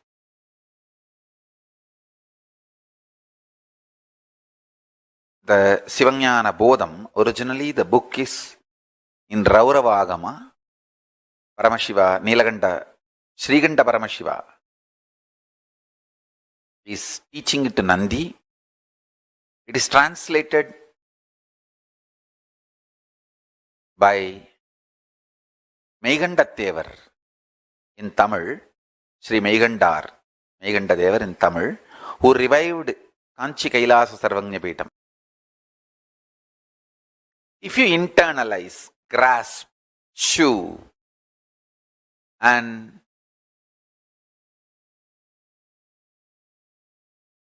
then respond from your balance, I can say you are in the planet Earth, Bhuloka, you will be a good leader. If you receive the information and map it to your powerful cognition, which you want to be, which you consciously decide that you will be. Listen, if you receive the informations, input, everything from outside, you neither react out of agitation, fear, perturbed inner space, nor you react balanced your own identity. You respond from the conscious identity you want to become. Then you are in heaven, Suvarga. Understand? Swa. Consciously what you want as you, Swa. From that, if you respond, function, you will be in Swarga. Start from today. All these teachings are to inspire you to start from today, not to put you in guilt. You missed till yesterday. No.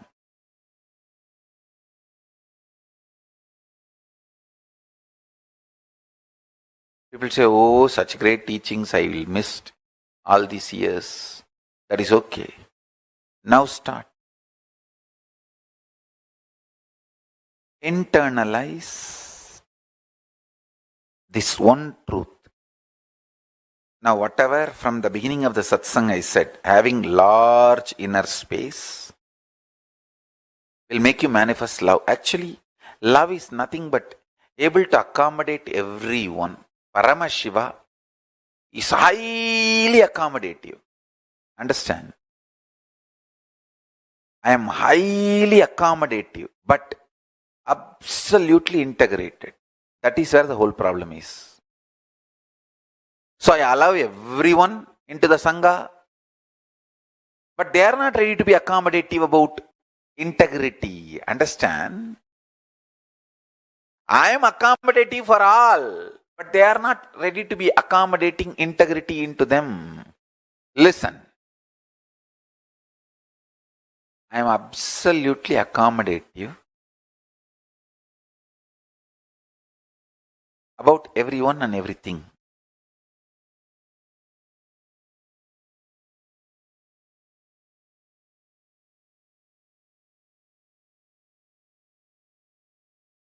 But I have absolute integrity.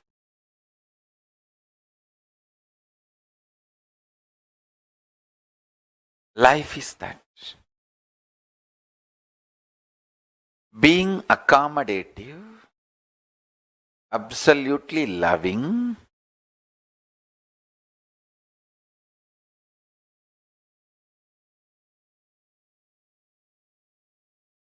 having vast inner space, all this is one and the same.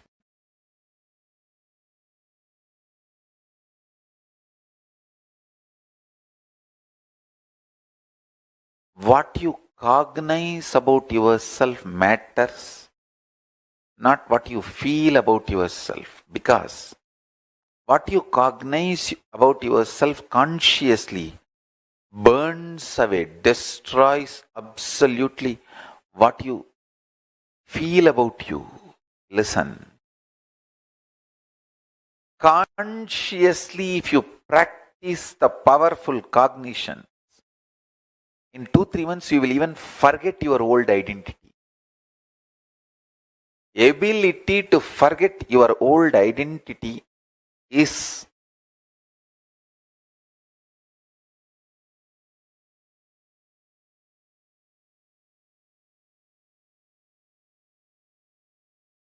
dhira,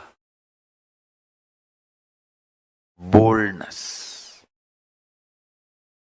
Boldness is all about able to give up your oldness. Boldness is all about able to give up your oldness.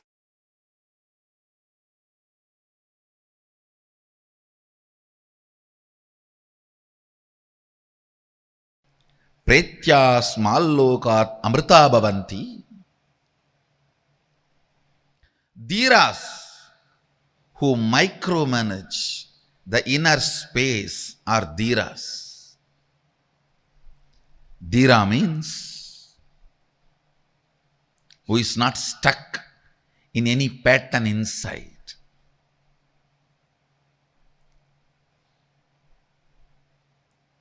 If you lose the fight outside and come out and give a 10-day lecture on why you lost, you can't be a Veera.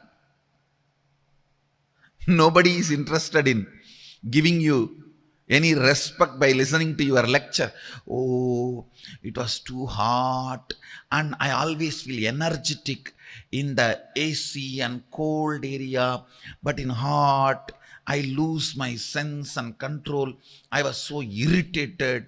I could not tolerate the other fellows' sweating smell, so I lost it. Who cares? Loser.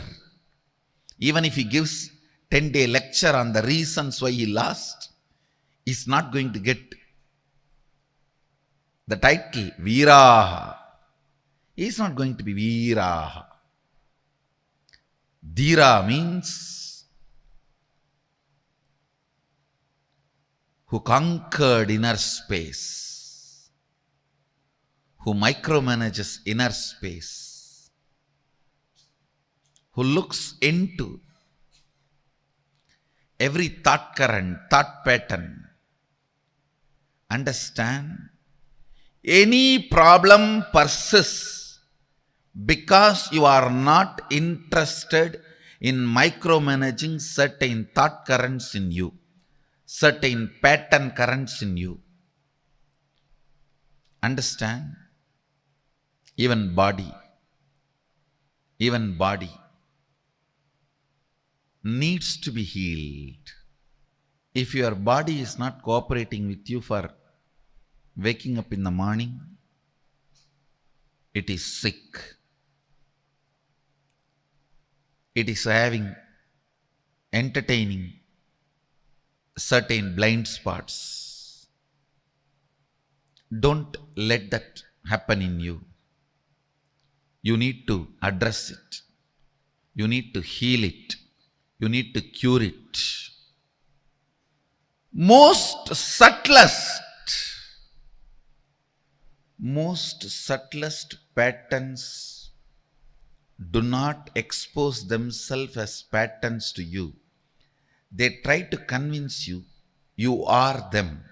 They are your characters. They are your beauty. They are your colors. No. Any sympathy for your patterns in any form is a crime against yourself. Atmahatya. Understand? Sometimes we say, why? Everyone is suffering with certain pattern. Why not me also? Let me have this. This is my character. No. Everyone's suffering cannot be the justification for your stupidity. Pattern, when it convinces you, it is your character, it is your quality, and derives your sympathy, you have committed suicide. You entered into the suicidal space. Over.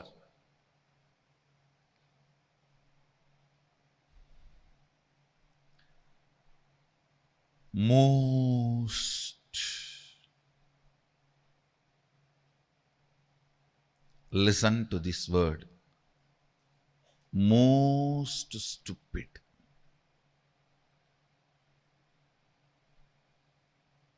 Suffering comes to you by you not recognizing the source of that suffering as your pattern. Look in. Look in. Justifications do not bring you result. Long theology, philosophies do not bring result. Who do not compromise in the inner space, who feels their inner space is like their chastity, is dhiraha. The level of integrity,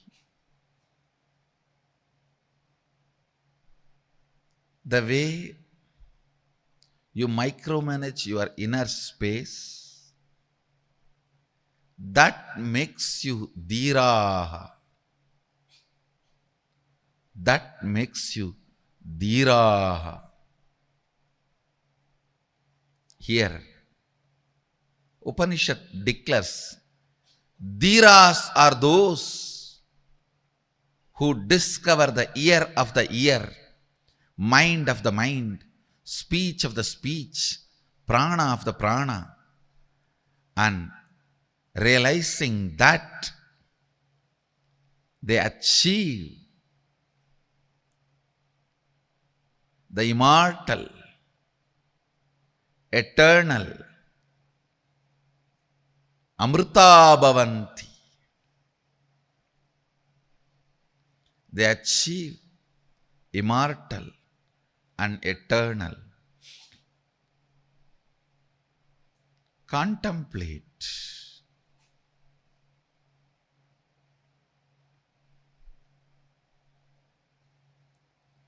Where are the blind spots? Continuously look in. If you are not able to attend the morning yoga, the blind spot is somewhere else. Somewhere else you are deeply cherishing the second thought current, some other thought current. Unless you penetrate into that thought current, you are not going to free yourself. You are not going to liberate yourself. Your anger, your discomfort, your vengeance. Unless you look into that and break,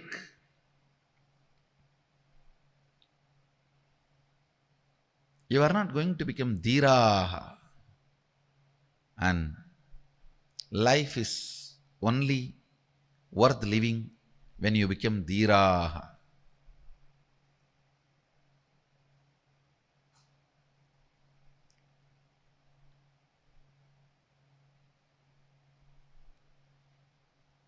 Shrotrasya shrotram manaso manoyat vachoha vacham savu pranasya pranaha chakchush chakchuhu atimushya dhiraha pretya smallokat amrita bhavanti. Go on micromanaging your inner space. Go on micromanaging. The moment you diagnose the thought current, thought pattern, immediately the pattern will melt. The moment you diagnose, if it is not melting, That thought current is not a real problem. Still, you have not put your hands on the real problem, I tell you. Many times people, when they are not able to wake up in the early morning, they try to put more alarms, more cold water, sleep early. All that does not work. The gastric and stomach ulcer need to be healed because the problem is there. Putting more alarms, putting more cold water on yourself, putting more people to call you, sleeping early, nothing will work. Till you put your hand on the right problem. With everything, with every situation, with every problem, putting your hand on the right thought current. The moment you put your hand on the right thought current, the problem dissolves, problem disappears.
not negotiating with the Guru for anything. Swamiji reveals such a beautiful truth, right? Have any of you ever thought thinking that the Guru is your puppet is the most powerful cognition? We would have never ever thought of it this way. Thinking that Guru is your puppet. Wow. That in itself is so beautiful. See, as long as you think, oh, you are like going as per Paramashiva's will, that's one level. But even the Guru will do whatever you want. Is that amount of feeling connection and experience will make you feel so powerful with life. It'll give you so much of power and strength and courage in life. You can negotiate with the whole world for Guru, but you cannot negotiate with the Guru for even for the whole world. Because Guru is one of the most powerful, most auspicious happening in life, who takes us from the form to formlessness. He leads us from our normal life, from all the delusions that we live in, to liberation, to enlightenment. Guru in itself is a very, very beautiful happening. And now Swamiji explained to all of us about how not negotiating with the Guru will open higher dimensions to you. When you decide to do Tyaga, this I always share, and I'm going to share it once more. There's this one incident that happened when I was about when in the year 2016. There was a project that Swamiji had given called the Nithyananda Sadashiva Sena, which is one group of us going to different place, like we'll be going to different places in Tamil Nadu, and we used to heal people, and our team used to travel. So one group of us had been there, and Swamiji blessed us, and he sent us. All of you should listen to this; it's a very beautiful one. There was only one thing that Swamiji said when we left. Swamiji blessed us with all the blessings, and he said, "Wherever you guys are going, make sure you have the Atma Murti with you." We were like, "Okay, sure." And we didn't understand, but the moment Swamiji said, we just went with it. And we all went to Chennai and we all started the thing. And what happened?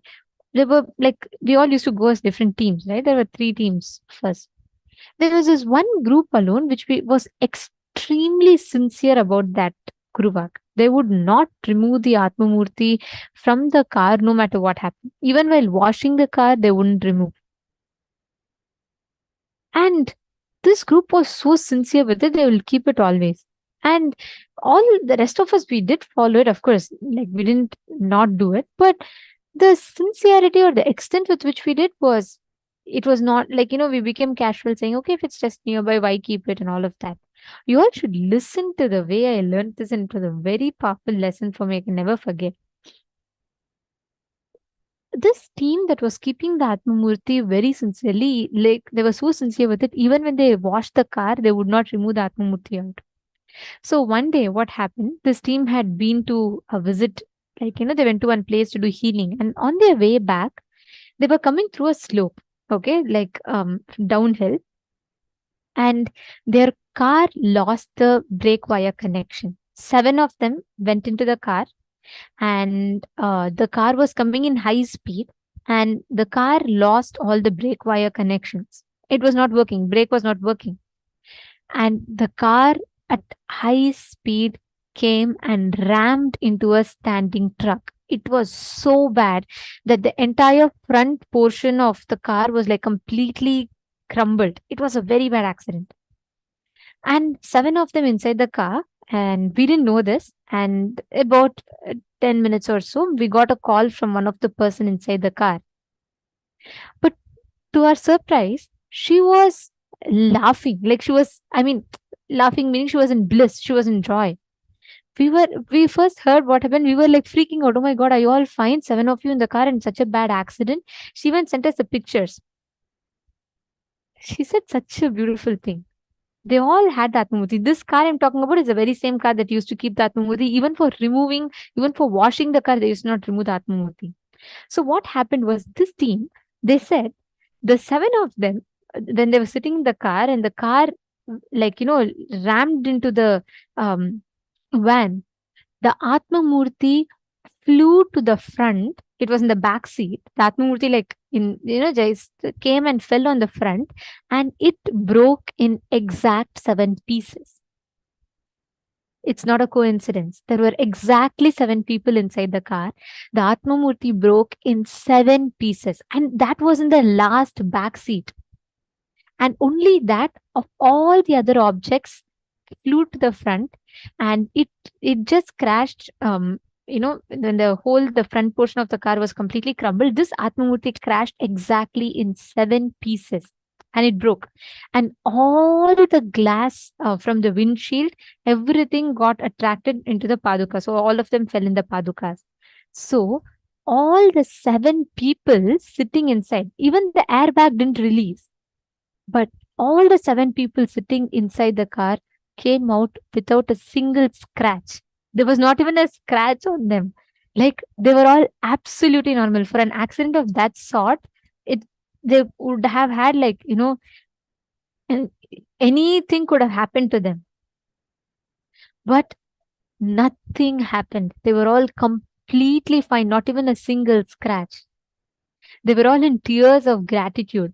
And when we told this to Swamiji said, because this group was sincere, because they were doing this so sincerely, the Atmamurti had its own intelligence. It came, and as per that time, as per the horoscope, they are supposed to leave their bodies. But just in time, the Atmamurti came front and took it all on itself. That's why it broke in 7 pieces. Instead of the 7 people who should have left the body, the Atmamurti broke in 7 pieces and saved them. Understand, whatever the Guru says, never negotiate with the Guru. That is the bestest ever thing. Never negotiate with the Guru. You can negotiate with the whole world for the Guru, but not to the world for the Guru. Sorry, you can negotiate to the whole world for the Guru, but not to the Guru even for the whole world. That is how the power of Guru Vak. When you just sit and you just experience, you will see how you manifest that reality. Now, I request every one of you to bring this powerful cognition as a decision in your inner space. Make this as a decision in you. All of you can simply experience that completion. You all can experience that, how that space happens in you so powerfully.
Hope you all had a few minutes to internalize and pen down. Now, we're all going to be entering into the next segment. See, whenever you experience the space of simple integrity, understand the greatest of power manifestation starts happening in you. When you experience simple integrity, when you experience simple obedience and simple integrity, the biggest of breakthroughs start happening in your inner space. Without you having to do any extra effort, without you having to do anything external, automatically you start experiencing this breakthrough in your life. Can I request, how many of you are understanding this? Sri Vedatmaya is asking, I think he asked it sometime back, is Sanskrit mandatory to perform puja? Does it mean it is mandatory to perform puja in Sanskrit? Yes. So Sanskrit I would not say it is mandatory, but all Sanskrit is the base language on which all these scriptures are written. So Sanskrit is such a unique language that the shlokas, the mantras, the phonetics, just by chanting it, it awakens the brain, the non-mechanical parts of your brain to reproduce the certain experience that you are trying to gain through that puja. That is why Sanskrit is important here. Okay, great. Now, can I request all of you here to connect to a partner? Come on. Can I request every one of you here? Ma Pramila Maski, Ma Susan. Ma Susan, you and Ma Krista can connect. Ma Krista Hateman, you and Ma Susan Soledar can connect. Can you all acknowledge in the chat once you're all connecting? Ma Susan Soledar and Ma Krista Hateman can connect. Ma Pramila Maski and Ma Jayanti. Come on. Can I request every one of you to post in the chat and connect to a partner, please? Ma Diana Spillav. Ma Nitya Prasadini. Come on, everyone, please connect. Ma Ananda Shankari. You all can connect to a partner. You're going to be manifesting a very, very cool power. Okay. You're going to be manifesting the power of being able to identify or describe the details about a place with a partner. So the partner can give you any place. You're going to scan, you're going to identify what exact place it is, and you're going to identify the details about that place. Come on. I request every one of you to connect to your partner.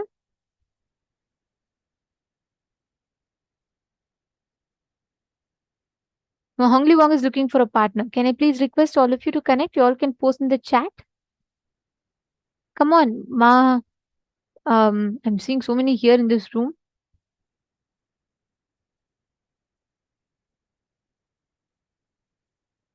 Ma Angel, Ma Alizu, Ma Juanita.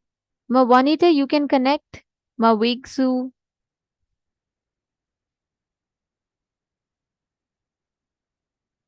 I request the participants to post. Already Ma Sonia Rao has posted.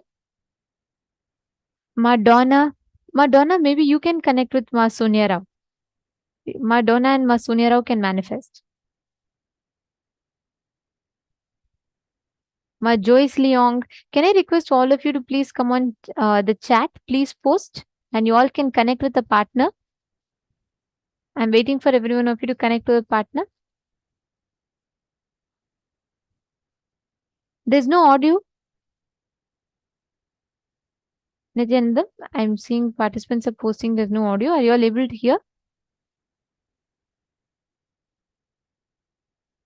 Okay. All right. Thank you. Okay, come on. I request everyone to connect. I'm waiting for all of you to connect to a partner. See, do not miss this. This is a very cool manifestation where you can precisely see what exactly is there.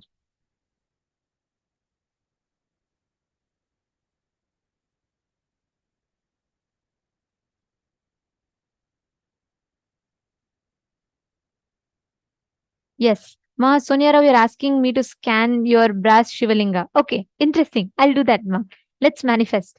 Okay. So you don't tell me anything about it, like its appearance or anything, I'll scan and describe the details to you. Of course, you've already told it's a brass Shivalingam, but I'll try scanning if there are any specific details, and I'll scan and tell you where exactly it is, okay? All right, Ma? Okay. So this is interesting. So as all of you scan, I request every one of you to manifest along. I am also going to be scanning and identifying that I'm also going to be scanning and identifying the exact place where Masunya Rao's lingam is. Okay, so let's start this manifestation. All of you can do it along with me.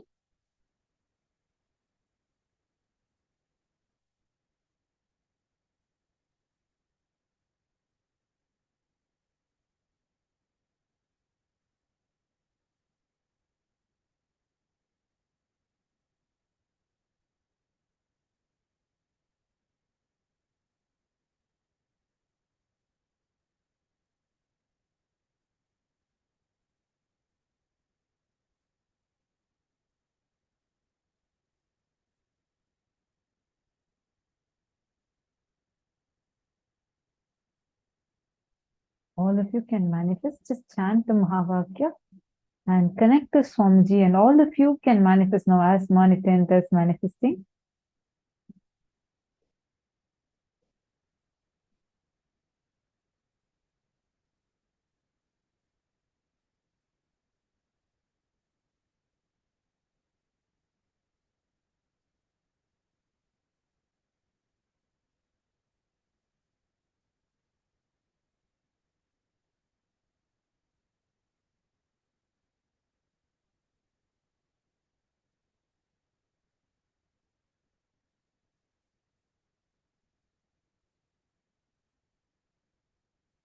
Chant the Mahavakya.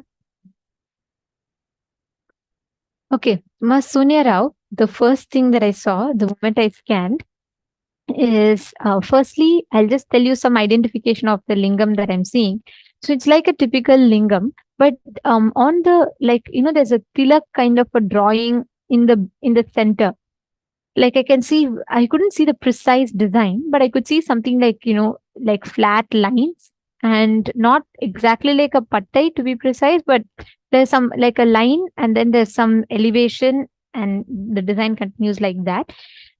One thing I saw, Ma, in your living room, there's a tall table, living room, or in your, like in one of the walkways before the bedroom, there's a tall table kind of a thing, which has a glass door. And I saw at the point of time when the lingam was there was a red color cloth on which the lingam was kept just on top of the table. Actually, in the table, I see a brown book. I see like some books or some items kept, and it has a glass door kind of a thing. I'm seeing a table with a glass door, and I'm seeing some items kept in that. On top of it, last was that lingam was there with a red color cloth. Okay. Currently, this lingam there is a single door cupboard kind of a place that I'm seeing, wall attached. In that, there is a lot of clothes. Like I'm seeing a lot of stack of clothes, and it's not something that you regularly use, but there are some items kept, like some small boxes kind of a thing. And then there are some cloths, like I'm seeing colorful cloths, like red, blue, and all of that. In that, along with that, actually, this lingam is there. This is the current location it is, and it is in your house only. And it is the main place. It is like the main thing I saw is it's a single door cupboard. It's not like two sides openable. It's one single door cupboard kind of a thing, shelf or cupboard, I don't know, whatever you call it. Like, so it is inside of that. In the bottom most part, I'm seeing there are blue color and red color clothes. That's something that I could like very precisely see it. And along with that, I see that this particular lingam is there. So this is what I saw. And firstly, could you let me know if you're able to relate to this place? And also, I'm seeing that the place that you keep the deities on is it's like a flat shelf kind of a place. And I'm seeing that the lingam was there in that particular this thing with a red color cloth. But right now it is moved along with other items during a cleanup or something like that. It has been moved into that particular cupboard or shelf kind of a place. This is what I saw. So could you share with me how many things you're able to identify and relate with, ma? Firstly, then you can search and find out and let me know if you're able to find the lingam in that place or not.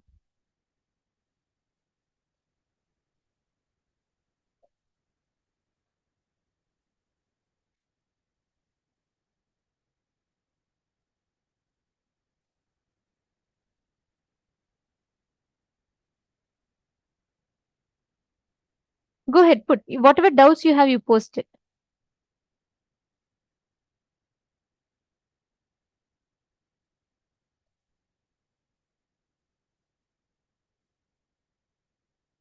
So, okay, no issues, ma. See, I can explain to you precisely. I am seeing it like a shelf kind of a thing. Like I see a lot of shelf, and on the bottommost part, I'm seeing that it is not like a. It's see, it's not having only clothes. There are some boxes kind of thing that is kept. I'm able to see, and just in that the bottommost part, you have some kind of boxes kind of thing stacked in the left. On the right side, there are some clothes.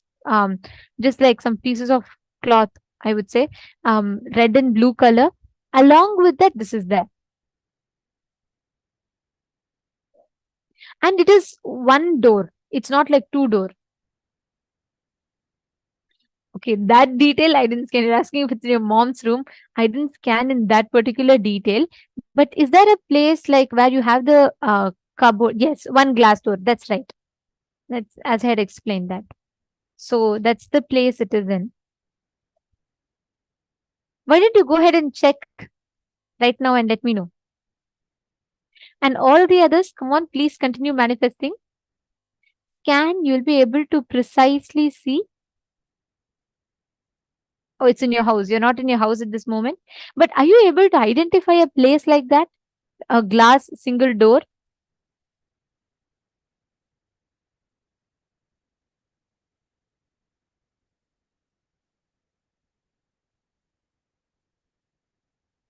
Okay, you're in your house. Okay.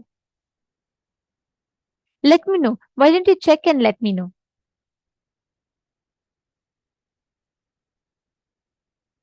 Okay.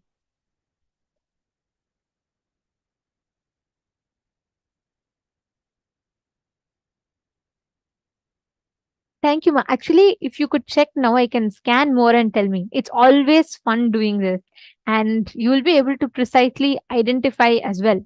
So, of course, if you want to go after the session, that's totally fine. You can let me know tomorrow also. I can scan more for you. And all the others, I request every one of you to connect to a partner, manifest with them, have them give you any one place that you want, and you can scan and identify it. Come on, every one of you are going to manifest this exact same power with your partners. You're going to precisely find out what exactly are the details, how it appears, what are there, everything. Please start the manifestation.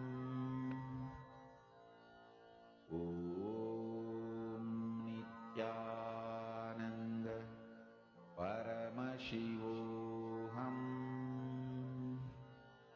Om Nithyananda Paramashivoham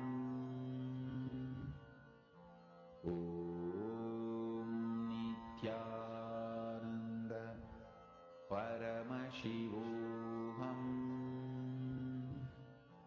Om Nithyananda Paramashivoham Om Nithyananda Paramashivoham Om Nithyananda Paramashivoham Om Nithyananda